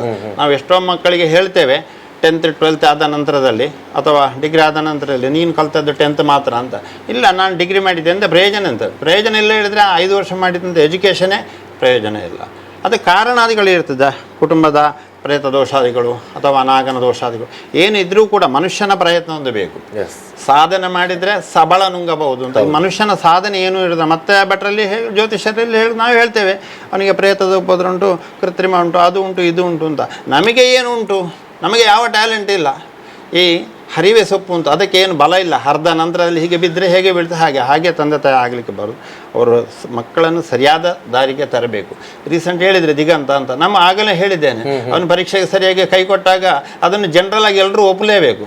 ಪರೀಕ್ಷೆ ಹಿಂದಿನ ದಿವಸ ಎಲ್ಲ ಹೇಳಿದರೆ ಪರೀಕ್ಷೆಗೆ ಪ್ರಿಪೇರ್ ಆಗಲೇ ಇಲ್ಲ. ಪರೀಕ್ಷೆ ಹಿಂದಿನ ದಿವಸ ನನಗೆ ಮಗು ತಲೆನೋವು ಅಂತ ಹೇಳಿದರೆ ಆ ಮಗು ಓದಲಿಲ್ಲ ಅಂತ ತಂದೆ ತಾಯಿ ತಿಳ್ಕೊಳ್ಳಿ, ಡಾಕ್ಟ್ರಿಗೆ ಕರ್ಕೊಂಡು ಹೋಗೋದಲ್ಲ. ಅದನ್ನು ಎಲ್ಲಿ ನಾವು ಇಲ್ಲಿ ಬೇಕಾದ ರೀತಿಯಲ್ಲಿ ಸ್ಟಡಿ ಮಾಡಬೇಕು. ಹಾಗೆ ತುಂಬ ಮಂದಿ ಇರ್ತದೆ, ನಾನು ಅವನ ಫ್ಯಾಮಿಲಿ ಅಥವಾ ಬೇರೆಯವ್ರದ್ದು ಕನ್ಸಲ್ಟ್ ಈ ಮ್ಯಾಟ್ರನ್ನು ಮಾಡುವುದಿಲ್ಲ, ಅವನು ಒಳ್ಳೆ ಹುಡುಗ. ಯಾವ ಒಳ್ಳೆ ಹುಡುಗ ಅಂತಾದರೂ ಕೂಡ ಓದಿದಾಗ ಮನುಷ್ಯನಿಗೆ ಒಂದು ಛಲ ಬರ್ತದೆ. ಎಕ್ಸಾಮ್ ಬರೀಬೇಕು, ಫೇಸ್ ಮಾಡಬೇಕು ಅಂತ ಬರೀಬೇಕು ಅಂತ. ಕಾರಣ ಈಗ ತಾವು ಹೇಳಿದರೆ ನಾನು 13ನೇ ಏಜ್ ಆಗುವಾಗ ನನಗೆ ಪಡುಬಿದ್ರಿ ಶರ್ಮರು ಅಂತ ಇದ್ದರು, ಈಗ ಇಲ್ಲ ಅವರು. ಅವರ ಹತ್ರ ನಾವು ಜಾತಕ ಹಿಡ್ಕೊಂಡು ಹೋದೆ, ಅಪ್ಪ ಎಲ್ಲ ಹೋದರು. ಹಾಗೆ ಹೇಳಿದರು ಇವನಿಗೆ ವಿದ್ಯಾ ಜ್ಯೋತಿಷ ವಿತ್ತಮಾನ, ಇವನು ಜ್ಯೋತಿಷದಲ್ಲಿ ತುಂಬ ರಿಸರ್ಚ್ ಮಾಡ್ತಾನಂತ. ಅದನ್ನು ನಾವೀಗ ಮಾಡಿದ್ದೇನೆ. ಯಾಕೆ ನಮಗೆ ಒಬ್ಬರು ಹೇಳಿದರು, ನಮ್ಮ ಜಾತಕದಲ್ಲಿ ಬರೆದಿದ್ದಾರೆ ಜ್ಯೋತಿಷರು ಇವನಿಗೆ ವಿದ್ಯೆಯಲ್ಲಿ ಹಠಗರ್ವ ಅಂತ. ವಿದ್ಯೆಯಲ್ಲಿ ಹಠ ಅಂತ ಬರ್ಬೋದು, ಗರ್ವ ಅಂತ ಬರೀಲಿಕ್ಕೆಲ್ಲ. ಹಠ ಅಂತ ಹೇಳಿದರೆ ಬರೋದಿಲ್ಲ ಯಾಕೆ ಅಂತ. ಅಂದರೆ ಅಷ್ಟು ನಾವು ಅದರ ಬಗ್ಗೆ ಸ್ಟಡಿ ಮಾಡಿಕೊಂಡು ಅದರಲ್ಲಿ ಬರೆದಿದ್ದಾರಲ್ವ, ನಾವು ಅದನ್ನು ಪ್ರಯತ್ನ ಮಾಡಬೇಕು. ಪ್ರಯತ್ನ ಮಾಡಿದರೆ ಮಾತ್ರ ನಮಗೆ ಫಲ ಸಿಗ್ತದೆ. ಓಕೆ ಸ್ವಾಮಿಗಳು, ಇವಾಗ ನಾನೊಂದು ಕೇಳೋದು, ಒಬ್ಬ ವ್ಯಕ್ತಿಯ ಜೀವನದ ಮೇಲೆ ಇವಾಗ ಶನಿ ದೆಸೆ, 7ನೇ ಶನಿ, ಈ ರೀತಿಯೆಲ್ಲ ಸಾಕಷ್ಟು ಮಂದಿ ಎಲ್ಲ ಇರ್ತದೆ. ಇದು ಎಷ್ಟರ ಮಟ್ಟಿಗೆ ಅವನ ಜೀವನದ ಏಳಿಗೆಯ ಮೇಲೆ ಎಫೆಕ್ಟಿವ್ ಆಗಿರ್ತದೆ ಅಂತ ನಿಮಗೆ ಗೊತ್ತಿರುವಾಗ? ಅಂದರೆ ನಾವು ಯಾವುದೇ ಜ್ಯೋತಿಷತ್ರ ಹೋದರೂ ಕೂಡ ಮೊದಲಿಗೆ ನಮಗೆ ಕಾಣುವಂಥದ್ದೇ ಅವನಿಗೇನೋ ತೊಂದರೆಗಳು ಬಂದಿದಾಗ ನಿಮಗೆ 7ನೇ ಶನಿ ಇದೆ, ಇನ್ನು ಹುಟ್ಟಿನ ಜೀವಿತಾವಧಿಯಿಂದ ಇಷ್ಟರವರೆಗೆ ಬಂದಿದೆ, ಇನ್ನೂ ಕೂಡ ಆಗಿಲ್ಲ. ಇದೆಲ್ಲವೂ ಕಾಮನ್ ಆಗಿ ಬರತಕ್ಕಂಥ ಪದಗಳು. ಇದು ವೈಜ್ಞಾನಿಕವಾಗಿ ಅಳವಡಿಸಿಕೊಂಡಿರುವ ಜ್ಯೋತಿಷ್ಯದ ಮೂಲಕವಾಗಿ ನೋಡಿದರೆ, ತಾವು ಕಲಿತುಕೊಂಡಿರುವಂಥ ಅಷ್ಟೂ ವರ್ಷದ ಅನುಭವಗಳ ಪ್ರಕಾರ ಇದು ಎಷ್ಟರ ಮಟ್ಟಿಗೆ ನಿಜ, ಇದು ಹೌದಾ ಹೇಗೆ ಅಂತ? ಶನಿ 7ನೇ ಶನಿ, ಹಾಗಾದರೆ ಪಾಪ ಅವನು ಬರಲಿಕ್ಕೇನಿಲ್ಲ. ನಾನು ಕೆಲವರ ಹತ್ರ ಹೇಳ್ತೇನೆ, ಬಟ್ರೆ ನನ್ನ ಜಾತಕದಲ್ಲಿ ಶನಿ ದೋಷ ಉಂಟಂತ, ಅವನು ತೆಗೆದು ಎಲ್ಲಾದರೂ ಒಂದು ಸಮುದ್ರಕ್ಕೆ ಬಿಟ್ಟು ಬಿಡು, ಆಗ ಇಲ್ಲಲ್ಲ ಅದು. ಕಾರಣ ಶನಿ ಎಲ್ರಿಗೂ ಇರ್ತದೆ, ಯಾರಿಗೂ ಇರೋದಿಲ್ಲ, ಎಲ್ರಿಗೂ ಇರ್ತದೆ. ಮಾತ್ರ ಇವನು ಅದನ್ನು ಮನಸ್ಸಿನಲ್ಲಿ ತೆಗೆದುಕೊಂಡಾಗ ಅವನು ಆಟೋಮೆಟಿಕ್ ವೀಕ್ ಆಗ್ತಾನೆ. ಈಗ ರೋಗಿಗೆ ರೋಗ ಗೊತ್ತಾಗುವ ತನಕ ಅವನು ಕರೆಕ್ಟ್ ಇರ್ತಾನೆ. ರೋಗ ಇಂಥದ್ದೊಂದು ಗೊತ್ತಾದರೆ ಮತ್ತೆ ಅವನು ವೀಕ್ ಆಗಿ ಆಯಿತು, ಮತ್ತೆ ಯಾವ ಮೆಡಿಸಿನ್ ನಡೆಯೋದಿಲ್ಲ. ಶನಿ ಹೇಳೋದು ಯಾರಿಗೂ, ಯಾವ ಗ್ರಹರು ಹೇಳಿದ್ದಾನೆ, ಸೋದೆ ಶ್ರೀಗಳವರು ಹೇಳಿದ್ದಾರೆ, ಆದರೆ ಸಕಲ ಗ್ರಹ ಬಲ ನೀನೇ ಸರಸೆ, ಗ್ರಹ ಬಲ ನೀನೇ ಸರಸಿಜಾಸ ಅಂತ ಪರಮಾತ್ಮನಿಗೆ ಹೇಳಿದ್ದು. ಎಲ್ಲರೊಟ್ಟಿಗೆ, ಎಲ್ಲ ಗ್ರಹರೊಟ್ಟಿಗೆ ನೀನಿದ್ದೆ. ಈಗ ನೋಡಿ, ತಿರುಪತಿಯಲ್ಲಿ ಶ್ರಾವಣ ಶನಿವಾರ ಮಾಡ್ತೇವೆ, ಶನಿ ತಪ್ಪ. ದೇವಿಗೆ ಶುಕ್ರವಾರ ಹೇಳ್ತೇವೆ, ಅದು ತಪ್ಪ. ಯಾವುದು ತಪ್ಪಲ್ಲ. ನೀವು ಈಗ ಎಲ್ಲ ಹೇಳ್ತೇವಲ್ವಾ, ಸ್ನಾನ ಮಾಡಿದ ನಂತರದಲ್ಲಿ ಸೋಪಿಲ್ಲ ಹೇಳಿದರೆ ಸೋಪು ತಪ್ಪಲ್ಲ, ನೀರು ತಪ್ಪಲ್ಲ, ತಪ್ಪು ನಿಮ್ಮದೇ. ಹೌದು. ನೀವು ನಿಮ್ಮ ಏಜ್ ಬರುವಾಗ ನಾನು ಹೇಗೆ ಹೋಗಬೇಕು, ಒಂದು ಫೌಂಡೇಶನ್ ಅಂತ ಇರ್ತದೆ. ಸರ್ಕಾರ ಬಜೆಟ್ ಮಾಡುವಾಗ ಅದಕ್ಕೆ ಇಷ್ಟು ಹಣ ಕ್ರೋಢೀಕರಣ, ಅದು ಹೀಗೆ ಆಗಬೇಕು, ಹೀಗೆ ಆಗಬೇಕು. ನಮ್ಮ ಸಿದ್ದರಾಮಯ್ಯನವರು 1 ತಿಂಗಳ ಬಗ್ಗೆ ಅದರ ಬಗ್ಗೆ ಆಲೋಚನೆ ಮಾಡ್ತಾರೆ. ಯಾಕೆ ಅವರಿಗೆ ಏನಾದರೂ ಬರಿಬೋದಲ್ಲ, ಹಾಗೆ ಆಗೋದಿಲ್ಲ. ನೀವು ನಿಮ್ಮ ಜೀವನದಲ್ಲಿ ಹೇಗೆ ಹೋಗಬೇಕು, ದಾರಿ ದೀಪ ಹೇಗೆ ಬೇಕು, ಅದನ್ನು ಮೊದಲು ಅಳವಡಿಸಿಕೊಳ್ಳಲಿಕ್ಕೆ ನೀವು ಪ್ರಯತ್ನ ಮಾಡಬೇಕು. ಯಾವ ಗ್ರಹರು ಏನೂ ಮಾಡೋದಿಲ್ಲ. ಈಗ ನನಗೆ ಶನಿ ದಶೆ ಇತ್ತು, 40ನೇ ವಯಸ್ಸಿಂದ 59 ವರ್ಷಕ್ಕೆ ಶನಿ ದಶೆ ಇತ್ತು. ಪ್ರಯತ್ನ ಮಾಡಿದ ಫಲವಂತು. ಕರ್ಮ ಯಥಾ ಫಲಂ ಕಿಲ. ನೀವು ಡಾಮರ್ ರೋಡಲ್ಲಿ ಹೋಗಿ ಬೀಜ ಬಿತ್ತಿದ್ರೆ ಮೊಳಕೆ ಬರೋದಿಲ್ಲ. ಮಣ್ಣು ಎಲ್ಲಿ ಅಂತ ನೋಡಿಕೊಂಡು ಬೀಜ ಬಿತ್ತಿದ್ರೆ ಅಲ್ಲಿ ಮೊಳಕೆ ಬರ್ತದೆ. ಹಾಗೆ ಡಾಮರ್ ರೋಡಲ್ಲಿ ಬಿತ್ತಲಿಲ್ಲ, ಇಲ್ಲಿ ಯಾಕೆ ಬಂತು ಅದು ಕೇಳಲಿಕ್ಕಿಲ್ಲ. ಅದು ಡಾಮರ್ ರೋಡ್, ಅಲ್ಲಿ ಮಣ್ಣಿನ ಸತ್ವ ಇಲ್ಲ. ನೀವು ಸತ್ವ ಇಲ್ಲದ ರೀತಿಯಲ್ಲಿ ಕರ್ತವ್ಯವನ್ನು ಏನಾದರೂ ಮಾಡಿಕೊಂಡು ಹೋದಾಗ ಅದರ ಫಲ ಬರುವುದಿಲ್ಲ. ಅದನ್ನು ಯಾರು ಹೇಳಬೇಕು? ಜ್ಯೋತಿಷ್ಯರು ಹೇಳ್ಬೇಕು. ನೋಡು, ನಿನ್ನ ಜೀವನ ಹೀಗೆ, ಇದು 10 ವರ್ಷ ಆಗುವಾಗ 15 ವರ್ಷ 10th ಆಗುವ ಒಂದು ಮಗುವಿನ ಭವಿಷ್ಯವನ್ನು ಹಿಂದಿನವರೆಲ್ಲ ಬರೀತಾರೆ. ಅದು ವರ್ಷಕ್ಕೊಮ್ಮೆ ಜಾತಕ ತೋರಿಸಬೇಕು. ಆ ಜಾತಕದಲ್ಲಿದ್ದಂಥ ದೋಷಾದಿಗಳಿಗೆ ಪರಿಹಾರ ಮಾಡಿಕೊಂಡು ಈ ಮಗುವನ್ನು ಕೊಂಡೋಗಬೇಕು. ಗಾಡಿಯಲ್ಲಿ ಸ್ಟೇರಿಂಗ್ ಯಾಕೆ ಅಂತ ಕೇಳಿದರೆ ಅದು ಸ್ಟ್ರೈಟ್ ಹೋಗಲಿಕ್ಕೆ ಅಂತ ಅಲ್ಲದೆ ಹೊಂಡಕ್ಕೆ ಹಾಕಲಿಕ್ಕೆಲ್ಲ. ಹೊಂಡಕ್ಕೆ ಹಾಕಿದ ನಂತರ ಕಣ್ಣು ಕೂರಿತು, ತಪ್ಪು ಸ್ಟೇರಿಂಗ್ ಇದ್ದಲ್ಲ, ಇವನ ತಪ್ಪು. ಹೌದು, ಕರೆಕ್ಟ್ ಕರೆಕ್ಟ್. ಹಾಗಿರುವಾಗ ಸ್ಟೇರಿಂಗ್ ಯಾಕಂತ ಕೇಳಿದರೆ ತಂದೆ ತಾಯಿ ಹೇಳುವವರು, ನಿಮ್ಮ ಸಂಸಾರ ಹೇಳಿದರೆ ಒಂದು ವಾಹನ, ತಂದೆ ಡ್ರೈವರ್, ತಾಯಿ ಅದರಲ್ಲಿ ಕಂಡಕ್ಟರ್, ಮಕ್ಕಳು ಅದರಲ್ಲಿ ಪ್ಯಾಸೆಂಜರ್. ಅದು ಇಬ್ಬರ ಜವಾಬ್ದಾರಿ ಇರ್ತದೆ. ಹೋದಾಗೆ ಹೋಗಲಿ ಅಂತ ಹೇಳಿದರೆ, ಈಗ ನಾವು ಎಷ್ಟೋ ಕಡೆಯಲ್ಲಿ ಹೋಗಿ ಮಕ್ಕಳನ್ನು ನೆಗ್ಲೆಕ್ಟ್ ಮಾಡ್ತಾರೆ. ಈಗ ರೀಸೆಂಟಲ್ಲಿ ಮಕ್ಕಳನ್ನ ಎಲ್ಲಾದರೂ ಬಿಟ್ಟು ಹೋಗೋದು, ತಂದೆ ತಾಯಿಗೆ ಗೌರ್ಮೆಂಟ್ ಜಾಬ್ ಹೀಗೆ. ಆದರೆ ಅವರಿಗೆ ಜಾಬ್ ಓಕೆ, ಅಥವಾ ಏನಾದರೂ ಒಂದು ಜಾಬ್ ಇರ್ಬೋದು, ಬಟ್ ಮಕ್ಕಳ ಭವಿಷ್ಯವನ್ನು ನೋಡಬೇಕಂತಿದ್ರೆ ಜ್ಯೋತಿಷ್ಯದಲ್ಲಿ ತಂದೆ ತಾಯಿ ಒಳ್ಳೆ ಜ್ಯೋತಿಷ್ಯರು ಏನು ಹೇಳ್ತಾರೆ ಅದನ್ನೇ ಮಾಡ್ಕೊಂಡು ಹೋಗಬೇಕು. ಸಮಯಕ್ಕೆ ಸರಿಯಾದ ಪರಿಹಾರ. ನೀವು ಹೇಳಿದರೆ 7 ವರ್ಷ ಶನಿ, 7 ವರ್ಷ ಶನಿ ಏನು ಮಾಡೋದಿಲ್ಲ. ಹಾಗಾದರೆ ಆಗ ಏನು ಮಾಡಬೇಕು? ಬೇಕಾದ ಹೇಳಿದ್ದಾರೆ. ಯಾವುದು ಕೇಳಿದರೆ ದಾನಾದಿಗಳು, ಜಪಾದಿಗಳು, ಹೋಮಾದಿಗಳು ಏನು ಮಾಡಬೇಕು, ಯಾವ ಜಪ ಹೋಮ ಮಾಡಿದ ತಕ್ಷಣ ಸರಿಯಾಗ್ತಂತ ಎಲ್ಲಿಯೂ ಜ್ಯೋತಿಷಾಸ್ತ್ರ ಹೇಳಿಲ್ಲ. ನೀನು ಹೋಗೋ ದಾರಿ ಸರಿಯಾಗಬೇಕು. ಗೂಗಲ್ ಹಾಕೋ ಮುಂಚೆ 3 ಸಾರಿ ಒಂದು ರೋಡಿಗೆ ಗೂಗಲ್ ಹಾಕಿ ಅದು 3 ಥರ ಹೇಳ್ತದೆ ಒಂದೇ ರೋಡಿಗೆ. ಯಾಕೆ? ಅದಕ್ಕೆ ಏನು ಕಾಣ್ತದೆ ಅದೇ ಹೇಳ್ತದೆ. ನೀವು ಹೋಗೋರು ಜಾಗ್ರತೆ ಬೇಕು, ಮತ್ತೊಬ್ಬರ ಡಿಸ್ಕಸ್ ನೀವು ವಿಚಾರ ಮಾಡಲೇಬೇಕು. ಹಾಗೆ ಮನುಷ್ಯನ ಜೀವನಕ್ಕೆ ಜ್ಯೋತಿಷ್ಯ ಹೇಳೋದು ಪ್ರಧಾನ. ಅವನು ಯಾವ ಸಮಯದಲ್ಲಿ ಹೋಗಬೇಕು, ಒಂದು ದೋಷ ಬಂದಾಗ ಯಾಕೆ ಬಂತು, ಏನು ಬರ್ಬೋದು, ಯಾವಾಗ ರೋಗ ಆರಂಭ ಆಗ್ಬೋದು. ನಮ್ಮಲ್ಲಿ ಎಲ್ಲ ಉಂಟು. ನಾವು ಹೇಳ್ತೇವೆ ಇಷ್ಟನೇ ಇಸವಿಯಲ್ಲಿ ನಿನಗೆ ಈ ರೋಗ ಪ್ರಾರಂಭವಾಗಿದೆ, ಇಷ್ಟನೇ ಇಸವಿಯಲ್ಲಿ ನಿನಗೆ ಎಂಡ್ ಆಗ್ತದೆ, ಮಧ್ಯದಲ್ಲಿ ಈ ಥರದಲ್ಲಿ ಹೋಗು, ಪಥ್ಯ ಮಾಡಬೇಕು, ಔಷಧಿ ಮಾಡಬೇಕು, ಜಾಗ್ರತೆ ಬೇಕು, ನಿದ್ದೆ ಬೇಕು, ಎಲ್ಲ ಬೇಕು ಅಂತ ಹೇಳ್ತೇವೆ. ಯಾಕೆ ಕೇಳಿದರೆ, ಹಾಗಾದರೆ ಮದ್ದು ಮಾಡಿದ ತಕ್ಷಣ ಗುಣ ಆಗಬೇಕಂತ ಎಲ್ಲಿ ನಿಯಮ ಇಲ್ಲ. ಹಾಗಿದ್ರೆ ಒಬ್ಬನಿಗೆ ರೋಗ, ನಾವು ನಮ್ಮ ಫ್ಯಾಮಿಲಿ ಡಾಕ್ಟ್ರನ್ನ ಕನ್ಸಲ್ಟ್ ಮಾಡಿದೆ. ಮೇಡಮ್, ನಾವು ಈಗ ಜ್ವರ ಬಂದಾಗ ಜ್ವರ ಉಂಟು ಹೇಳ್ತೇವೆ. ನಾವು ಬಿಸಿಲಲ್ಲಿ ಇಮಿಡಿಯೇಟ್ ತಮ್ಮ ಹತ್ತಿರ ಬಂದರೆ ನನಗೆ ಎಂತ ಹೇಳ್ತೀರಿ ಅಂತ ಆಗ ನಾವು ಆಲೋಚನೆ ಮಾಡ್ತೇವೆ ಅಂತ ನನ್ನ ಮೇಡಮ್ ಹೇಳಿದರು. ಫ್ಯಾಮಿಲಿ ಡಾಕ್ಟರ್ಸ್, ಓಕೆ, ಒಂದು 20 ವರ್ಷದ ಹಿಂದೆ. ಹಾಗಿರುವಾಗ ಏನು ಕೇಳಿದರೆ, ರೋಗಾದಿಗಳು ಬರುವಾಗ ನಾವು ರೋಗಕ್ಕೆ ಬೇಕಾದ ಶಮನಾದಿಗಳು ಬೇಕು, ರೋಗ ಬಾರದ ರೀತಿಯಲ್ಲಿ ಪಥ್ಯಾದಿಗಳು ಬೇಕು. ಅದಕ್ಕೋಸ್ಕರ ನಾನು ಇಲ್ಲಿ ನಿಯರೆಸ್ಟಲ್ಲಿ ವಿಶ್ವೋತ್ತಮ ಆಯುರ್ವೇದ ಪಂಚಜ್ಯೋತಿ ಅಂತ ಆಸ್ಪತ್ರೆ ಮಾಡಿದ್ದೇವೆ. ಯಾಕಂತ ಕೇಳಿದರೆ ಅಲ್ಲಿ ಏನಂತ ಕೇಳಿದರೆ, ಈಗ ನಾನು ಆಯುರ್ವೇದವು ಕೊಡ್ತಾ ಇದ್ದೆ, ಈಗ ಮಗನಿಗೆ ಟ್ರಾನ್ಸ್ಫರ್ ಮಾಡಿದ್ದೇನೆ. ಅದು ನಮ್ಮ ಫ್ಯಾಮಿಲಿಯಲ್ಲಿ ಹೇಗಂತ ಕೇಳಿದರೆ, ಒಂದು ವಿದ್ಯೆಯನ್ನು ಮಗನಿಗೆ ಕೊಟ್ಟಾಗ ತಂದೆ ಅದನ್ನು ಮಾಡಲಿಕ್ಕೆ ಇಲ್ಲ ಅಂತ ಉಂಟು, ಗೈಡೆನ್ಸ್ ಕೊಡ್ಬೋದು. ಹಾಗೆ ಅವರು ಇಲ್ಲಿ ವಿಶ್ವೋತ್ತಮ ಆಯುರ್ವೇದ ಪಂಚಜ್ಯೋತಿ ಆಸ್ಪತ್ರೆ ಮೂಡುಬಿದ್ರೆಯಲ್ಲಿ ಉಂಟು. ಅಲ್ಲಿ ಎಲ್ಲ ವ್ಯವಸ್ಥೆಗಳನ್ನು ಮಾಡ್ತಾ ಬರ್ತಾರೆ. ಈ ಜ್ಯೋತಿಷ್ಯ ಪ್ರಕಾರದ ಪ್ರಕಾರ ಏನು ತೊಂದರೆಗಳಿದೆ ಅದಕ್ಕೆ ಆಯುರ್ವೇದದಲ್ಲಿ ಅವರ ದೇಹಕ್ಕಾಗತಕ್ಕಂತಹ ಶಮನಗಳನ್ನು ಮಾಡೋದಕ್ಕೆ ಸಾಧ್ಯ ಇದೆ. ಅದು ಕೂಡ ನಿಮ್ಮಿಂದಲೇ ಪರಿಹಾರವನ್ನು ಕೊಡುವಂತ ವ್ಯವಸ್ಥೆಗಳನ್ನು ಮಾಡ್ತಾ ಇದ್ದೀರಿ ಅಲ್ವಾ? ಪಂಚಕರ್ಮ ನಾವು ಲಾಸ್ಟ್ ಟೈಮ್ ಕೂಡ ಬಂದಿದ್ದೆ, ಸಾಕಷ್ಟು ಮಂದಿ ಅದರ ಉಪಯೋಗವನ್ನು ಪಡ್ಕೊಳ್ತಾ ಇದ್ದಾರೆ. ಅಂದ್ರೆ ಮನುಷ್ಯನ ದೇಹಕ್ಕೆ ಬರುವಂತ ಸಮಸ್ಯೆಗಳಿಗೆ ಆಯುರ್ವೇದದಲ್ಲಿ ಉತ್ತರ ಫಲಿತಾಂಶಗಳು ಇದೆ ಅಂತ ತಾವು ಹೇಳ್ತೇವೆ. ಉಂಟು ಯಾವುದು ಆದ್ರೆ ಆಯುರ್ವೇದ ಇಲ್ಲದೆಯೂ ಗುಣ ಮಾಡ್ಬೋದು. ಆಯುರ್ವೇದದಲ್ಲೂ ಗುಣ ಆಗ್ತದೆ. ಮನುಷ್ಯನ ಮನಸ್ಸಿಗೋಸ್ಕರ ನಾವು ಆಯುರ್ವೇದ ಕಷಾಯಗಳು ಇಲ್ಲ, ಖಾಲಿ ಜಪಾದಿಗಳನ್ನು. ರೀಸೆಂಟಾಗಿ ಇಲ್ಲ, ನನ್ನ ಒಬ್ಬ ದೊಡ್ಡ ಅಣ್ಣನ ಮಗ ಇದ್ದ, ಅವನಿಗೆ ದಿವಸಕ್ಕೆ 8 ಸಾರಿ ಪಿಡ್ಸಲ್ಲಿ ಬೀಳ್ತಾ ಇದ್ದ, 8 ರಿಂದ 10 ಸಾರಿ ಬೀಳ್ತಾ. ನನಗೆ ಎಲ್ಲೋ ಕೆಲಸದವರು ಹೇಳಿದರು, ಭಟ್ರೆ ಇರೋ ಅಪವಾದ ತುಂಬ್ತೀರಿ ನೀವು ಈ ಮಗಂದು ಅಂತ. ಆದರೆ ಜಪಾದಿಗಳನ್ನು ಮಾಡಿ ಒಂದೇ ಒಂದು ಹೋಮ ಮಾಡದೆ ಅವನಿಗೆ ನಾನು ಅಷ್ಟು ಕ್ಯೂರ್ ಆಗಿ ಮಾಡಿಕೊಟ್ಟೆ. ಕಾರಣ ಅದಕ್ಕೆ ಶಮಯಾದ ವಪಸ್ಮಾರೆ ಕೂಷ್ಮಾಂಡಿ ಬಲಿಮಾಹರೇತ್ ಸುದರ್ಶನೇನ ಜುಹುಯಾತ್ ತಿಲೈ ಕ್ರೋಧಾಗ್ನಿನ ಅಂತ ಪರಿಹಾರ ಹೇಳಿದ್ದಾರೆ. ಆ ಪರಿಹಾರ ನಾನು ಮಾಡಿದ್ದೇನೆ. ಒಂದೇ ಒಂದು ಮಾತ್ರ ಟ್ಯಾಬ್ಲೆಟ್ ದಿವಸಕ್ಕೆ 8 ಸಾರಿ ಪಿಡ್ಸಲ್ಲಿ ಬೀಳ್ತಾ ಇದ್ದ. ಯಾವುದು? ಆಗ ಖಾರ ಕೊಡಲಿಕ್ಕೆ ಬಾರದು, ಕೆಲವೆಲ್ಲ ನಿಯಮಗಳುಂಟು. ಅದನ್ನೆಲ್ಲ ನಾವು ಪಥ್ಯ ಮಾಡಬೇಕು. ಔಷಧಂ ಪಥ್ಯಮಾಹಾರಂ, ಔಷಧ ನಡಿಬೇಕೆಂದಿದ್ರೆ ನಿಮಗೆ ಪಥ್ಯ ಬೇಕೇ ಬೇಕು. ನಾನು ಇಲ್ಲಿ ಶುಗರಿಗೆ ಟ್ಯಾಬ್ಲೆಟ್ ತೆಗೆದುಕೊಂಡು ಮನೆಯಲ್ಲಿ ಹೋಗಿ 2 ಲಾಡ ತಿಂತಾನೆ ಹೇಳಿದರೆ ಡಾಕ್ಟ್ರಿಗೆ ಬೈಲಿಕ್ಕೆ ಇಲ್ಲ. ನಮ್ಮನ್ನು ನಾವೇ ಬೈಕೊಳ್ಬೇಕು. ಹಾಗಾದರೆ ಔಷಧಂ ಪಥ್ಯಮಾಹಾರಂ ತೈಲಾಭ್ಯಂಗಂ ಪ್ರತಿಷ್ಯಂ ರೋಗಿಭ್ಯ ಶ್ರದ್ಧೆಯ ದದ್ಯಾತ್ ರೋಗಿ ರೋಗ ವಿಮುಕ್ತಿ. ಇದು ಸುಪ್ರೀಂ ಕೋರ್ಟ್ ಜ್ಯೋತಿಷ್ಯವೇ ಹೇಳಿದ್ದು. ಈ ಪ್ರಶ್ನೆ ಮಾರ್ಗ ಹೇಳತಕ್ಕಂಥ ಜ್ಯೋತಿಷ್ಯದಲ್ಲಿ ಎಲ್ಲವೂ ಹೇಳ್ತದೆ.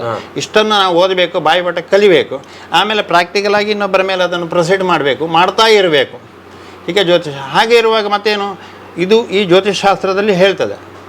ಏನು ಅಂತ ಕೇಳಿದರೆ ಮನುಷ್ಯನಿಗೆ ಕುಟುಂಬದ ದೇವರ ತೊಂದರೆ ಉಂಟಾ, ಪ್ರೇತದ ತೊಂದರೆ ಉಂಟಾ, ಅಲ್ಲಿ ಹೇಳಿದೆ ಆರೂಢೆ ಪ್ರಬಲೆ ವದಂತಿ ಸುದಿಯೋ ರೋಗೋದ್ಭವಂ ಬಾಧೆ. ಅವನಿಗೆ ಜಾತಕ ಕರೆಕ್ಟ್ಲಿ ಇರ್ತದೆ. ಹಾಗಿರುವಾಗ ಅವನಿಗೆ ಏನೋ ಒಂದು ವೈಬ್ರೇಷನ್ ಇರ್ತದೆ, ಆಗ ನಾವು ರಾಶಿ ಇಟ್ಟು ನೋಡಬೇಕು. ಓಕೆ, ಜಾತಕ ಅಂತ ನೀವು ತುಂಬ ಸಲ ಹೇಳಿದ್ರಿ, ಮತ್ತು ನಮಗೂ ಕೂಡ ಅದರ ಬಗ್ಗೆ ಗೊತ್ತಿದೆ. ಒಬ್ಬ ವ್ಯಕ್ತಿಯ ಮೇಲೆ ಒಬ್ಬ ಸಾಮಾನ್ಯ ಜಾತಕವನ್ನು ನೋಡದೇ ಇದ್ದು ಏನು ಹುಟ್ಟಿನಿಂದ ಆ ಬೆಳವಣಿಗೆಯಲ್ಲಿ ತೊಡಗಿಸಿಕೊಂಡಿರುವಂಥ ವ್ಯಕ್ತಿಗೆ ಜಾತಕ ಅಂತ ಹೇಳುವಂಥದ್ದು ಎಷ್ಟು ಇಂಪಾರ್ಟೆಂಟ್ ಆಗಿರ್ತದೆ ಅಂತ. ಅಲ್ಲ, ಹುಟ್ಟಿದವನಿಗೆ ಜಾತಕ ಬೇಕೇ ಬೇಕು. ಅದು LKG ನಿಮ್ಮ ಆಧಾರ್ ಕಾರ್ಡ್ ಇದ್ದಾಗೆ. ಅದೆಲ್ಲ ಹೇಳಿದ್ರೆ ನಿಮಗೆ ಏರ್ಪೋರ್ಟಿಗೆ ಬಿಡ್ಲಿಕ್ಕೆ ಹೋಗ್ಲಿಕ್ಕೆ ಆಗೋದಿಲ್ಲ, ಒಂದು ಹೋಟ್ಲಿಕ್ಕೆ ಆಗೋದಿಲ್ಲ, ಎಲ್ಲಿ ಹೋದ್ರು ಆಧಾರ್ ಕಾರ್ಡ್ ಕೇಳ್ತಾರೆ. ಈಗ ಆಧಾರ್ ಕಾರ್ಡ್ ಅದು ಹಾಗೆ ಆಧಾರ್ ಕಾರ್ಡಲ್ಲಿ ನಿಮ್ಮ ಹಣ ಎಲ್ಲ ಇರ್ತದೆ, ನೀವು ಎಲ್ಲಿ ಅವರು ಎಂಥದ್ದು ಅಪ್ಪ ಯಾರು ಅಮ್ಮ ಯಾರು ಎಲ್ಲ ಇರ್ತದೆ. ಜಾತಕದಲ್ಲೂ ಹಾಗೇನೆ, ನೀವು ಏನು ಮಾಡಬೇಕು, ಏನು ಮಾಡ್ತಾ ಇದ್ದೀರಿ, ಪೂರ್ವಜನ್ಮದಲ್ಲಿ ಏನು ಮಾಡಿದ್ದೀರಿ ಎಲ್ಲ ನಮಗೆ ಅದರಲ್ಲಿ ಕಾಣುವುದೇ ಜಾತಕ. ಅದಕ್ಕೆ ಹೇಳಿದ್ರೆ ಯದಾತ್ರ ಲಿಖಿತಾಯಾಸ ಲಲಾಟೆ ಅಕ್ಷರ ಮಾಲಿಕಾ ದೈವಜ್ಞಾಸ್ತಾಂ ವದೇತ್ ಪ್ರಾಜ್ಞ ಹೋರ ನಿರ್ಮಲ ಚಕ್ಷುಷ ಅಂತ ಹೇಳಿ ಜ್ಯೋತಿಷಲ್ಲಿ ಎಲ್ಲಿಯೂ ತಪ್ಪು ಮಾಡಲಿಲ್ಲ ಆಚಾರ್ಯರು. ಕಾರಣ ವಿಧಾತ್ರ ನಾನು ಹೇಳಿದಲ್ಲ ಹಣೆ ಬರ ಅಂತ ಹೇಳಿದರೆ ಮಗು ಗರ್ಭದಲ್ಲಿ ಹುಟ್ಟುವ ಮೊದಲು ಹೀಗೆ ಇರ್ತದಂತೆ. ಹೀಗೆ ಆಗ ಭಗವಂತ ಬಂದು ಒಂದು ಸೆಕೆಂಡಲ್ಲಿ ಬರೆದು ಹೋಗೋದು. ವಿಧಾತ್ರ ಲಿಖಿತಾಯಾಸ ಲಲಾಟೆ ಅಕ್ಷರ ಮಾಲಿಕ, ಅಕ್ಷರದಲ್ಲಿ ಬರೆದು ಹೋಗ್ತಾನಂತ. ಅದನ್ನು ಯಾರೂ ಓದಬೇಕು. ದೈವಜ್ಞಾಸ್ತಾಂ ವದೇತ್. ದೈವಜ್ಞ ಅಂದರೆ ಏನು? ದೇವರನ್ನು ದೈವಂ ಜಾನಾತಿ ಇತಿ ದೈವಜ್ಞ. ದೇವರ ಬಗ್ಗೆ ತಿಳಿದಿರಬೇಕು. ದೇವರು ಹೀಗೆ ಇರ್ತಾರೆ ಅದರ ಬಗ್ಗೆ ಎಕ್ಸ್ಪ್ಲೇನ್ ಮಾಡಲಿಕ್ಕೆ ಅವನಿಗೆ ಕೆಪಾಸಿಟಿ ಬೇಕು. ದೇವರನ್ನು ಒಬ್ಬನಿಗೆ ತೋರಿಸಲಿಕ್ಕೂ ಕೆಪಾಸಿಟಿ ಬೇಕು. ನೋಡುವವನಿಗೆ ಇಲ್ಲದೆ ಕೂತ್ಕೊಳ್ಳೋದು ಸೆಕೆಂಡ್ ಆಪ್ಷನ್. ತೋರಿಸಲಿಕ್ಕೆ ಬೇಕು. ಹೇಗೆ ಕೇಳಿದರೆ ನೋಡಿ ಹೀಗೆ ಮಾಡ್ತಾ ಇದ್ದೆ, ಇಲ್ಲ ಭಟ್ರೆ ಅದೆಲ್ಲ ಸುಳ್ಳು. ಆಯಿತು, ನಾವು ಎಷ್ಟೋ ಮಂದಿ ಎಷ್ಟು ಕಡೆಯಲ್ಲಿ ಮಾಡಿದೆ, ದೇವರಿಗೆ ಕೈ ಮುಗ್ದು ಹೋಗಿ ಭಟ್ರೆ ಹಿಡಿದೆಲ್ಲ ಸುಳ್ಳು, ನೀನು ಕೂಡ ಸುಳ್ಳು ಅಂತ ಹೇಳಿ ಹೋಗಿ ಅಂತ ಅಷ್ಟೇ. ಎಲ್ಲ ದೇವರ ಮೇಲೆ ಬಿಟ್ಟು ಬಿಡಿ ಅಂತ. ಎಷ್ಟು ಮತ್ತೆ ಅವನಿಗೆ ಟೈಮ್ ಇಲ್ಲ. ಕಾರಣ ಅವನು ಈಗ ಪೊಲೀಸನವರು ಒಂದು FIR ಮಾಡಿದರೆ ಕಳ್ಳ ತಪ್ಪಿಸಿಕೊಳ್ಳಿಕ್ಕಿಲ್ಲ. ಕರೆಕ್ಟ್ ಅಲ್ವಾ? ಹೌದು. ಇದು ಪೊಲೀಸನವರು ನನ್ನ ಹತ್ರ ಹೇಳಿದ. ಅದೇ ಹಾಗಿರುವಾಗ ದೇವರು ಪರಿಶೋಧನೆಗೆ ಇಳಿದ್ರೆ ಮತ್ತೆ ಅವನಿಗೆ ಉಳಿಗಾಲ ಇಲ್ಲ. ಹಾಗಾದ್ರೆ ನಾವು ಯಾರ ಹತ್ರ ಕೊಡಬೇಕು ಕಂಪ್ಲೇಂಟ್? ದೇವರ ಹತ್ರ ಕೊಡಬೇಕು. ನಾವು ದೇವರ ಹತ್ರ ಒಂದು ಪ್ರಶ್ನೆಗೆ ಹೋದರೆ ದೇವರ ಹತ್ರ ಕೊಡಬೇಕು. ನಾವು ದೇವರಿಗೆ ಸರಿಯಾಗಿ ಇರಬೇಕು. ಮನುಷ್ಯನಿಗೆ ಸರಿಯಾಗಿ ನಾನು ಇರ್ತೇನೆ ಅಂತ ಹೇಳಿದರೆ ಅದರಿಂದ ಎಫೆಕ್ಟ್ಗಳು ಅವನಿಗೆ ಬಂದೇ ಬರ್ತದೆ. ಯಾಕಂತ ಕೇಳಿದರೆ ಪೊಲೀಸ್ನವರಿಗೆ ಲಾಠಿ ಕೆಲಸ ಮಾಡ್ತದಂತೆ, ಆಫೀಸರ್ಸ್ಗೆ ಪೆನ್ನಿ ಕೆಲಸ ಮಾಡ್ತದಂತೆ. ನನ್ನ ಹತ್ರ ಹಿರಿಯರು ಹೇಳಿದ್ದು ಹಾಗೆ. ದೇವರಿಗೆ ಸರಿಯಾಗಿ ನಾವು ನಡೆದಾಗ ನಮಗೆ ಅದರ ಅನುಭವ ಆಗೇ ಆಗ್ತದೆ. ಹಾಗಿರುವಾಗ ಏನು ಅಂತ ಕೇಳಿದರೆ ನಾವು ಪ್ರತಿಯೊಂದನ್ನು ಈ ಕುಟುಂಬದ ದೋಷ ಹಾಗೆ ನೀವು ಹೇಳಿದ್ರಿ. ಈಗ ಬೇರೆ ಕಾಸ್ಟ್ ಬರ್ತದೆ, ಆಗ ನಾವು ಬೇರೆ ಕಾಸ್ಟಿಗೆ ಹೇಳ್ತೇವೆ ಪರಿಹಾರ. ಹೇಗೆ ಅಲ್ಲಿ ಹೇಳಿದೆ ನಾನು, ಸಮಂ ಪ್ರಶ್ನೆಚ ಜಾತಕೆ. ಪ್ರಶ್ನೆ ಅಂತ ಕವಡೆ ಇಟ್ಟು ನೋಡೋದು. ಕವಡೆ ಅಂತ ಹೇಳಿದರೆ ಸರಿಮುಗಿಳಿದು ನೋಡೋದಲ್ಲ, ಸರಿ, ಅದರದ್ದೇ ಒಂದು ದಾರಿಗಳಿರುತ್ತದೆ. ಹಾಗಿರುವಾಗ ಅಲ್ಲಿ ನಾವು ನೋಡಿಕೊಂಡು ಇವನ ಬಗ್ಗೆ ನಾಳೆ ನೀನು ಏನಾಗ್ತಿ ಅದು ಜ್ಯೋತಿಷ್ಯರು ಹೇಳಲಿಕ್ಕಿಲ್ಲ. ನಿನ್ನೆ ಏನಾಗಿದೆ, ಈ ಹಿಂದೆ ಏನಾಗಿದ್ದಿ, ಹೀಗೆ ಹುಟ್ಟಿದ ನಂತರ ಅವನಿಗೆ ಬುದ್ಧಿ ಬಂದಂತಹ ಬೆಳವಣಿಗೆ ನಂತರದಲ್ಲಿ ನಾವು ಅವನಿಗೆ ಹೇಳಬೇಕು. ಅದು ಸರಿ ಅಂತ ಆದರೆ ನೆಕ್ಸ್ಟ್ ಅವನಿಗೆ ಹೇಳಬೇಕು, ಇಲ್ಲ ನಾವು ಹೇಳಲಿಕ್ಕಿಲ್ಲ ಒಂದು. ಹಾಗೆಯೇ ಅವನು ಆ ಹುಟ್ಟಿದ ನಂತರದಿಂದ ನಾವು ಎಲ್ಲ ಹೇಳ್ತೇವೆ. ಹೇಳಿದ ನಂತರದಲ್ಲಿ ಅವನಿಗೆ ಕೇಳಿದರೆ ಹೀಗೆಲ್ಲ ಆಯ್ತಲ್ವ, ದೇವರು ಬೇಕಾದಷ್ಟು ಕೊಟ್ಟಿದ್ದಾರೆ, ಹಾಗೆ ಆಗೋದಿಲ್ಲ. ಕೊಟ್ಟದ್ದನ್ನು ಹೇಗೆ ಸೇಫ್ ಮಾಡುವುದು? ನಮ್ಮ ಹತ್ರ ಒಬ್ಬರು ದೊಡ್ಡ ವ್ಯಕ್ತಿಗಳು ಹೇಳಿದರು, ನನಗೆ ಬೇಕಾದಷ್ಟುಂಟು, ನಾನು ಇರುವುದು ಯಾರ್ಯಾರ ಮನೆಯಲ್ಲಿ ಅಂತ. ಗೊತ್ತಾಯ್ತಾ? ಹಾಗಿರುವಾಗ ಯಾಕೆ ಅದು ಬಂತು? ಇವರಿಗೆ ಏನು ಇಲ್ಲ, ನೋಡಲಿಕ್ಕೆ ಎಲ್ಲ ಉಂಟು ಪ್ರಪಂಚ, ಏನೂ ಇಲ್ಲ, ವ್ಯಕ್ತಿ ಬೇಡ. ಹಾಗಿರುವಾಗ ಅದು ಅನುಭವ ಸಿದ್ಧವಾದದ್ದು. ಹಾಗೆಯೇ ಈ ಜ್ಯೋತಿಷ್ಯ ಶಾಸ್ತ್ರ ಪ್ರಶ್ನೆ ಇದನ್ನೇನು ಕೇಳಿದರೆ ಸರಿಯಾಗಿ ನೋಡಬೇಕು, ಸರಿಯಾದಂಥ ಪರಿಹಾರಾದಿಗಳನ್ನು ಮಾಡಬೇಕು. ಇದೆಲ್ಲ ನಾವು ನಮ್ಮ ಈ ಪೂರ್ವಿಕರು ನಂಬಿಕೊಂಡು ಬಂದಿದ್ದಾರೆ, ಋಷಿ ಮುನಿಗಳು. ಯಾಕಂದರೆ ವರಾಹ ಮಿಹಿರ ಅಂತ ಹೇಳಿದರೆ ಸೂರ್ಯದೇವರ ಸಾಕ್ಷಾತ್ ಮಗ. ಆ ಸೂರ್ಯದೇವರ ಮಗ. ಆ ಋಷಿಗಳೆಲ್ಲ ಅಷ್ಟು ತುಂಬ ಕಷ್ಟ ಬಿಟ್ಟು ಮಾಡಿದ್ದಾರೆ. ಅವರು ಕಷ್ಟ ಬಿಟ್ಟೋದಕ್ಕೆ ಅದರ ಒಂದು ಫಲವನ್ನು ಈಗ ನಾವು ಹೋಮ ಶಾಂತಿ ಮಾಡ್ತೇವೆ. ಆ ಭಕ್ತಿ ನಮಗೆ ಮೊದಲು ಬರಬೇಕು. ಕರೆಕ್ಟ್. ಆ ಭಕ್ತಿ ದೇವರಿದ್ದಾರೆ ಹೇಳ್ತಕ್ಕಂತಹ ಭಕ್ತಿ ನಮಗೆ ಮೊದಲು ಬರಬೇಕು. ಅದು ಯಾರಿಗೂ ಬರೋದಿಲ್ಲ. ಯಾಕಂತ ಕೇಳಿದರೆ ಈಗಿನ ಕಾಲ ಎಲ್ಲ ಬಂದು ಒದಗಿದೆ, ಮೊಬೈಲ್ ಇಲ್ಲ, ಪೂಜೆ ಪುನಸ್ಕಾರ ನಡೆಯುವುದಿಲ್ಲ, ಹಾಗೆ ಆಗೋದಿಲ್ಲ. ಮಾಡೋದಕ್ಕೆ ಹೇಗೆ ಕೇಳಿದರೆ ನಾವು ಕೆಲವು ಕಡೆಯಲ್ಲಿ ಪ್ರಶ್ನೆಗೆ ಹೋದಾಗ ನಮಗೆ ಜ್ಯೋತಿಷ್ಯರಿಗೆ ಅಷ್ಟಮಂಗಲಕ್ಕೆ ಹೋದಾಗ ಒಂದು ಜವಾಬ್ದಾರಿ ಅಂತೇಳಿ ನಾವು ಪ್ರಶ್ನೆ ಹೇಳಿದರೆ ಆ ಪರಿಹಾರ ನಮ್ಮ ನೇತೃತ್ವದಲ್ಲಿ ಆಗಬೇಕು, ಅಲ್ಲ ನಮ್ಮ ಪ್ರೆಸೆಂಟಲ್ಲಿ ಆಗಬೇಕು. ಎಲ್ಲ ಕೊನೆಯವರೆಗೆ ನಾವು ಇದ್ದುಕೊಂಡು ಮಾಡಬೇಕು. ಇಲ್ಲಾಂದರೆ ನಾವು ಜವಾಬ್ದಾರಿ ಮತ್ತೊನಿಗೆ ಕೊಟ್ಟಾಗ ಅವನ್ನ ನೆಗ್ಲೆಕ್ಟ್ ಮಾಡಿದರೆ ಅವನು ಇನ್ನೊಂದು ಕಡೆಗೆ ಸಮಸ್ಯೆ ಬಂದಾಗ ಹೋದರೆ ಆ ಪ್ರಶ್ನೆಯೇ ಸರಿ ಆತೀಜೆ ಅಂತ. ಇಲ್ಲಿ ಆ ನಂತರದ್ದು ಗೊತ್ತಾಗೋದಿಲ್ಲ, ಯಾವ ಮಂತ್ರ ಉಪಯೋಗಿಸಿದ್ದಾರೆ, ಹೇಗೆ ಮಾಡಿದ್ದಾರೆ, ಅದರದ್ದೇ ಒಂದು ನಿಯಮ ಇರ್ತದೆ. ಬಿಳಿ ಶರ್ಟನ್ನು ಒಗಿಬೋದು, ನೀರಲ್ಲಿ ಮುಳುಗಿಸಿ ತೆಗೆಯೋದು ನಥಿಂಗ್, ಬಟ್ ಆದರೆ ಅದಕ್ಕೆ ಬೇಕಾದಂತಹ ಪೌಡ್ರ್ಗಳನ್ನೆಲ್ಲ ಹಾಕಿ ಅದನ್ನು ಕ್ಲೀನಾಗಿ ಒಗೆದ್ರೆ ಮಾತ್ರ ಅದು ಚೆಂದ ಕಾಣುತ್ತೆ. ಅದು ಯಾರು ಮಡಿವಾಳನಿಗೆ ಮಾತ್ರ ಆಗ್ತದೆ. ಹಾಗೆಯೇ ಶಾಸ್ತ್ರದಲ್ಲಿ ಋಷಿವರಿಯರೆಲ್ಲ ಹೇಳಿದ್ದಾರೆ, ಅದನ್ನು ನಡೆಸಿಕೊಂಡು ಬರಬೇಕು. ನಾವು ಎಲ್ಲೂ ಹೋದಲ್ಲೂ ಕೂಡ ಅಷ್ಟಮಂಗಲ ಪ್ರಶ್ನೆ ಇಟ್ಟಾಗ ಪರಿಹಾರಾದಿಗಳು ನಮಗೆ ಅದು ಸರಿ ಆಗಬೇಕು. ಎಲ್ಲರೂ ಹೇಳ್ತಾರೆ ಜ್ಯೋತಿಷ್ಯರೇ ಒಂಜಿ ದಿನಟ್ಟು ಪ್ರಶ್ನೆ ಮುಗಿಯೋಡು ಅದೇ ಬರ್ಪುಜಿ. ಅವರು ಕೇಳಿದ ಟೈಮ್ ಅಲ್ಲ, ಅದರದ್ದೇ ಇರ್ತದೆ. ಈಗಿನ ಕಾಲ ಹಾಗೆ ಬಂದ. ನನಗೆ ನನ್ನ ಮಗನಿಗೆ ಬಾಂಬೆಗೆ ಹೋಗ್ಲಿಕ್ಕೆ ಉಂಟು, ನಾಳೆ ಒಂದು ಮದುವೆ ಉಂಟು, ನಾನು ಬೇತೆಯರನ್ನ ತೂಲೆ, ನನಗೆ ಅಗತ್ಯ ಇಲ್ಲ. ಕಾರಣ ಅವನ ಮನೆಗೆ ಹೋಗಿ ಸ್ವಲ್ಪ ಹಣ ತಂದು ನನ್ನ ಹೆಂಡತಿ ಮಕ್ಕಳಿಗೆ ಯಾಕೆ ಗ್ರಾಚಾರವರೆಗೆ ನಾವು ಗಂಜಿಯ ತಿಳಿಯ ಚಂದದಲ್ಲಿ ಕುಡಿತೇವೆ. ಕಾರಣ ನಾನು ಗುರುವಿನ ಗುಲಾಮನಾಗುವ ತನಕ ದೊರೆಯದಣ್ಣ, ನಾವು ಗುರುಗಳ ಸೇವೆ ಮಾಡಿ ಕಲಿತದ್ದು ಅಂತ ಹೇಳಿದರೆ ಆ ಗುರುಗಳನ್ನು ಮೆಚ್ಚಿಸಿ ಗುರುಗಳ ಪ್ರೆಸೆಂಟಲ್ಲಿ ಬೇಷ್ ಅಂತ ಹೇಳಿಕೊಂಡಂತಹ ಸ್ಟೂಡೆಂಟ್ ನಾನು ಈಗಲೂ. ಅದು ನನಗೆ ಒಂದು ಹೆಸರುಂಟು. ಯಾಕಂತ ಕೇಳಿದರೆ ನನ್ನ ಹೆಸರು ಹೇಳಿದ ತಕ್ಷಣ ಅವರು ಖಡಕ್ ಹೇಳ್ತಾರೆ, ಅಯ್ಯೋ ದೇವರೇ ನಾವು ಇರುವುದೇ ಜ್ಯೋತಿಷ್ಯ ಇದ್ದದನ್ನೇ ಹೇಳಬೇಕು. ಕರೆಂಟ್ ಅದು ಹೈ ವೋಲ್ಟೇಜ್ ಆಗಲಿ ಲೋ ವೋಲ್ಟೇಜ್ ಆಗಲಿ ಮುಟ್ಟಿದರೆ ಶಾಕು ಹೊಡೀತದೆ. ಅದಕ್ಕೆ ಇವನು ನಿಮ್ಮ ಎಲೆಕ್ಟ್ರಿಕ್ ಆಫೀಸರ್ ಬಂದರು, ಮಿನಿಸ್ಟರ್ ಬಂದರು, ಲೈನ್ ಮ್ಯಾನ್ ಬಂದರು, ಅವನು ಅದರ ಡ್ಯೂಟಿ ಮಾಡೇ ಮಾಡ್ತದೆ. ನೀರಿನಲ್ಲಿ ನಿಂತ ಇನ್ನೂ ಜಾಸ್ತಿ ಹೊಡೀತದೆ. ಅದು ಉತ್ಪತ್ತಿ ಆಗೋದು ನೀರಿನಿಂದಲೇ. ಅಂದರೆ ಹಾಗೆ ಅಂದರೆ ಏನು, ನಾವು ಜ್ಯೋತಿಷ್ಯ ಕಲ್ತವ್ರು ಏನಾದರೂ ತಪ್ಪು ಮಾಡಿದರೆ ಎಫೆಕ್ಟ್ ಬರೋದು ಮೊದಲು ನಮಗೆ. ಕಾರಣ ಒಂದು ಜ್ಯೋತಿಷ್ಯವನ್ನು ಹೇಳುವಾಗ ನಮಗೆ ಎಷ್ಟು ನಾವು ಪ್ರಿಪೇರಿಂಗ್ ಬೇಕು ಅಷ್ಟು ಬಾಡಿ ಗಾರ್ಡನ್ನು ನಾವು ಇಟ್ಕೊಳ್ಬೇಕು. ಅಂದರೆ ದೇವರ ಶಕ್ತಿಯ ಬಾಡಿ ಗಾರ್ಡ್ಸ್ ಬೇಕು. ಯಾಕಂತ ಹೇಳಿದರೆ ನಾವು ಒಂದು ಕಡೆಯಲ್ಲಿ ಹೇಳಲಿಕ್ಕೆ ಬಾರದು, ಅದರ ಸಸ್ಪೆನ್ಸ್. ಈಗ ಹೇಳ್ಬೋದು ಜನಗಳಿಗೆ ಗೊತ್ತಾಗಲಿಕ್ಕೆ. ಒಂದು ಪ್ರೇತ ಉಂಟು ಹೇಳಿದ ತಕ್ಷಣ ಆ ಪ್ರೇತ ನಮಗೆ ಬಂದು ಮೊದಲು ಟಚ್ ಮಾಡೋದು. ನಾನು ಇಷ್ಟವರೆಗೆ ಫ್ಯಾಮಿಲಿಯಲ್ಲಿ ಆರಾಮದಲ್ಲಿದ್ದೆ, ನನ್ನನ್ನು ಬಂದು ಒಂದು ಉಚ್ಚಾಟನೆಗೆ ಮೋಕ್ಷಕ್ಕೆ ದಾರಿ ಕೊಡ್ತೀಯಾ ಹೇಳಿಕೊಂಡು ನಮಗೆ ಮೊದಲು ಶೂಟ್ ಮಾಡ್ತದೆ. ಆಗ ನಮ್ಮ ಹತ್ರ ಜಪ ತಪ ಹೇಳೋದು ಅಷ್ಟು ನಮ್ಮ ಹತ್ರ ವ್ಯವಸ್ಥೆಗಳು ಬೇಕು. ಕರೆಕ್ಟ್, ಅಷ್ಟು ಸುಲಭ ಇಲ್ಲ. ಒಂದು ಮಾಂತ್ರಿಕ ಕರ್ಮ ಅಂತ ಹೇಳಿದರೆ ಆ ಮಂತ್ರವಾದಿಗೆ ಏನು ಕೇಳಿದ್ರೆ ಅಷ್ಟು ಜಪತಪಾದಿಗಳು ಬೇಕು. ಒಂದು ಶಕ್ತಿಯನ್ನು ಎಳಿಲಿಕ್ಕೆ ಹೋಗುವಾಗ ಅದು ಒಳ್ಳೆ ಶಕ್ತಿ ಎಳಿದಲ್ಲ, ಒಂದು ಕೆಟ್ಟ ಶಕ್ತಿ ಅಲ್ಲ, ಅದಕ್ಕೆ ನಮಗಿಂತ ಹೆಚ್ಚು ಶಕ್ತಿ ಇರೋದಿಲ್ಲ. ಹಾಗೆ ಇವನಿಗೆ ಹೊಡಿತದೆ. ಅದಕ್ಕೆ ನಮಗೆ ಮಂತ್ರವಾದ ಕಲಿಯುವಾಗ ಹೇಳಿದರು, ತುಂಬ ಮಂತ್ರವಾದಗಳನ್ನು ಹೋಗಿ ನೋಡಿ ನನಗೆ ಆನ್ಸರ್ ನನ್ನ ಗುರುಗಳು. ಇಂಟರ್ನ್ಶಿಪ್, ಅದೊಂದು ಇಂಟರ್ನ್ಶಿಪ್. ಅಲ್ಲಿ ಹೋಗಿ ನೀನು ಕಲಿತು ಅವರು ಹೇಗೆ ಮಾಡಿದ್ದಾರೆ, ಹೇಗೆ ಉಂಟು ಫ್ಯಾಮಿಲಿಯಿಂದ ನೀನು ತಿಳಿದು ಬಾ. ಆಮೇಲೆ ನಾನು ನಿನಗೆ ಕಲಿಸ್ತೇನೆ ಬೇಕು ಅಂತ ಹೇಳಿದರೆ, ಇಲ್ಲತ್ತೆ ಕಲಿಸುವುದಿಲ್ಲ. ಈಗಲ್ಲ, ಇದು ನಿಮಗೆ 85ನೇ ಇಸವಿಯಲ್ಲಿ 84ರಲ್ಲಿ.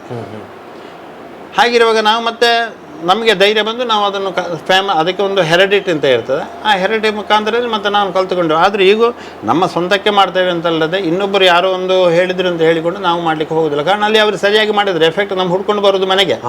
ಹಾಗೆ ಅಂತ ಎಷ್ಟೋ ನಮಗೆ ಅನುಭವಾದಿಗಳು ಉಂಟು. ಈಗಿನ ಕಾಲದಲ್ಲಿ ನಿನಗೆ ಕೇಳಿದರೆ ಕಾರ್ಯ ಅಂತ ನಿಷ್ಪ್ರಯೋಜಕ ಅಂತ. ಭಟ್ರು ಬಂದರು, ಪ್ರಶ್ನೆ ಇಟ್ಟರು ಹೋಯಿತು, ನಮ್ಮ ಒಳ್ಳೇದಾಗ್ತೇವೆ ಅಂತ ಈ ಒಂದು ಮೆಂಟಲಿಟಿ ಉಂಟು. ಭಟ್ರು ಬಂದರು ಹೋದ್ರು, ಪ್ರಶ್ನೆ ಇಟ್ಟರು, ನಾವು ಇನ್ನು ಒಳ್ಳೇದಾಗ್ತದೆ. ಹಾಗೆ ಆಗೋದಿಲ್ಲ. ಮಂತ್ರವಾದಿಗಳು ಏನು ಕೇಳಿದರೆ ಅವನು ಮಂತ್ರವಾದ ಮಾಡಿದ ತಕ್ಷಣ ಮನೆಗೆ ಬಂದ ತಕ್ಷಣ ಸ್ನಾನ ಮಾಡಬೇಕು, ಮರುದಿವಸ ಜನಿವಾರ ಚೇಂಜ್ ಮಾಡಬೇಕು, ತುಂಬ ಜವಾಬ್ದಾರಿ ಇರ್ತದೆ. ಇಲ್ಲದ್ರೆ ನಾಳೆ ಅನುಷ್ಠಾನ ಅದಕ್ಕೆ ಮೈನಸ್ ಆಗ್ತದೆ.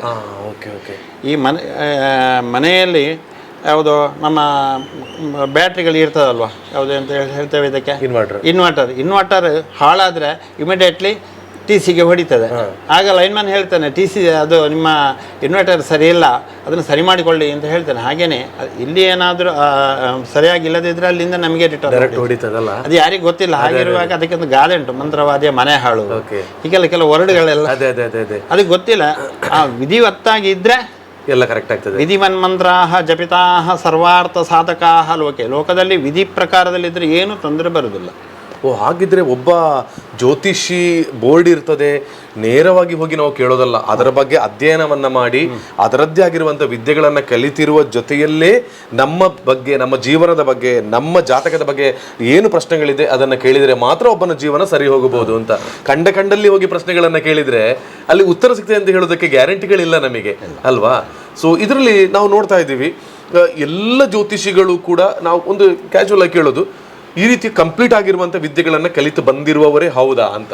ಈಗಿನ ಕಾಲದಲ್ಲಿ ಎಲ್ಲ ಪುಸ್ತಕದಲ್ಲಿ ಉಂಟು. ನಿಮಗೆ ಒಂದು ಮಂತ್ರ ಹಾಕಿದರೆ ಆನ್ಲೈನಲ್ಲಿ ಅದು ಗೂಗಲಲ್ಲಿ ಬರ್ತದೆ. ಹಾಗಿರುವಾಗ ಇಷ್ಟು ವರ್ಷ ಅಭ್ಯಾಸ ಮಾಡಲಿಕ್ಕೆ ಯಾರಿಗೂ ಅಸಾಧ್ಯ. ಯಾರಾದರೂ ಇದ್ದರೆ ನಾನು ಅವರಿಗೆ ಸೆಲ್ಯೂಟ್ ಹೊಡಿತೇನೆ.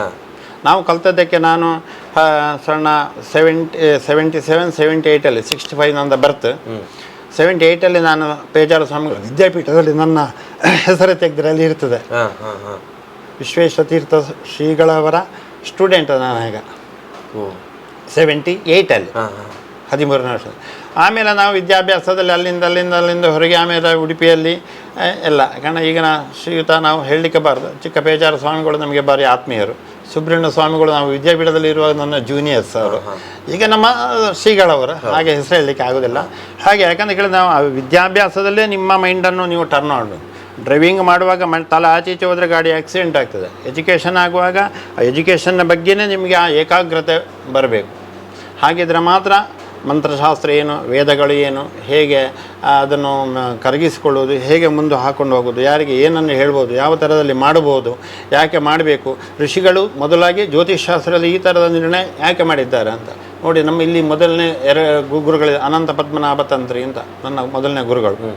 ಅವರಲ್ಲಿ ನಾನು ಜ್ಯೋತಿಷ್ಯ ಸುಳ್ಳು ಅಂತ ಹೇಳಿಕೊಂಡು 2 ದಿವಸ ವಾದ ಮಾಡಿದ್ದೇನೆ. ಹೌದಾ? 2 ದಿವಸ. ಆಗ ನನಗೆ 18 ವರ್ಷ ಪ್ರಾಯ. ಒಂದು ಗುರು, ಈಗ ನಮ್ಮ ಹತ್ರ ಯಾರು ನಮಗೆ ಕೋಪ ಬರ್ತದೆ. ಪಾಪ ಅವರು ಅನಂತ ಪದ್ಮ ಅವರ ಮನೆಗೆ ಹೋಗ್ತೇನೆ, ಈಗ ಚಂದದಲ್ಲಿ ಇದ್ದೇವೆ ನಾವು, ಕಾರಣ ಅವರು ತೀರಿದ್ದಾರೆ. ಆಗ ಅವರು ಹೇಳಿದ್ರು, ಕೊನೆಗೆ ಹೇಳಿದರು, ಜ್ಯೋತಿಷ್ಶಾಸ್ತ್ರದಲ್ಲಿ ಋಷಿಗಳು ನಿರ್ಣಯ ಮಾಡಿದರೆ ಒಪ್ಪಿಕೋ ಅಂತ. ಅಲ್ಲಿಗೆ ನಾನು ಸ್ಟಾಪ್.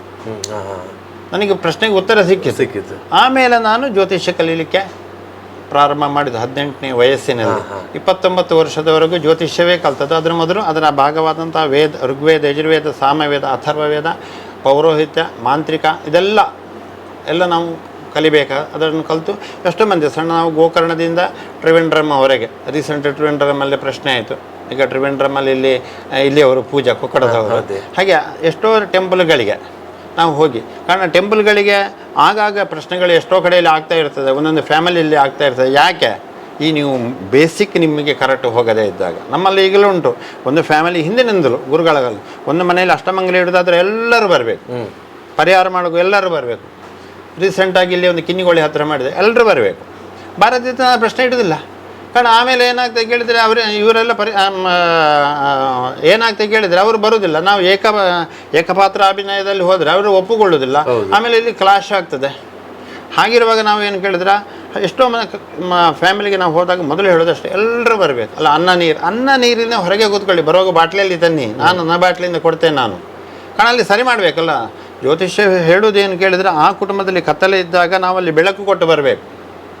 ವಿಭಜನೆ ಆಗಿರೋದನ್ನ ಒಂದು ಮಾಡುವ ಕೆಲಸವನ್ನ ಮಾಡ್ತಾ ಇದೆ. ಅದು ತಾವು ಮಾಡಿದ್ದೀರಿ? ಈಗಲೂ ಮಾಡ್ತಾ ಇದ್ದೇನೆ, ಎಷ್ಟೋ ಮಾಡಿದ್ದೇನೆ. ಯಾಕಂದರೆ ಜ್ಯೋತಿ ಅಂತ ಹೇಳಿದರೆ ಏನು ಕೇಳಿದರೆ, ಎಣ್ಣೆ ಇರ್ತದೆ, ಅಲ್ಲಿ ಬತ್ತಿ ಇರ್ತದೆ. ಆ ಬೆಂಕಿಯನ್ನು ಕೊಟ್ಟು ನಾವು ಒಂದಾಗಿ ಅಲ್ಲಿ ಹೊತ್ತಿಸುವ ರೀತಿಯಲ್ಲಿ ಮಾಡಬೇಕು. ಅದನ್ನು ಮೈನಸ್ ಆಗುವ ರೀತಿಯಲ್ಲಿ ಮಾಡಲಿಕ್ಕೆ ಬಾರ್ದು ಅಂತ ನಾವು ಈಗಲೂ ಅದನ್ನೇ ಮಾಡೋದು. ಕೆಲವರಿಗೆ ಅದು ಇಷ್ಟ ಆಗೋದಿಲ್ಲ. ನಾವು ಅದಕ್ಕೆ ಏನು ಅಂತ ನಾವು ನಮಗೆ ಮತ್ತೆ ಅದರ ಆನ್ಸರ್ ಗೊತ್ತೇ ಇರ್ತದೆ. ಅಪ್ಪ ಅಮ್ಮ ಹೇಳಿದನ್ನು ಮಕ್ಕಳು ಕೇಳಿಕೊಂಡ್ರೆ ಅವರ ಜೀವನದಲ್ಲಿ ಒಂದು ಜ್ಯೋತಿ ಹುಟ್ಟುತ್ತದೆ. ಜ್ಯೋತಿಷ್ಯರು ಒಂದು ಒಳ್ಳೆಯ ರೀತಿಯಲ್ಲಿ, ಒಂದು ಒಳ್ಳೆ ತಿಳಿದವರು ಏನಾದರೂ ಹೇಳಿದರೆ ಒಳ್ಳೆಯ ರೀತಿಯಲ್ಲಿ ಅವರ ಜೀವನ ಹೋಗ್ತದೆ. ಇಲ್ಲ, ಅವನಿಗೆ ಬೇಡ, ನನಗೆ ಏನು ಬೇಡ ಅಂತ ಹೇಳಿದ್ರೆ ಎಂತ ಮಾಡ್ಲಿಕ್ಕೆ ಆಗುದಿಲ್ಲ.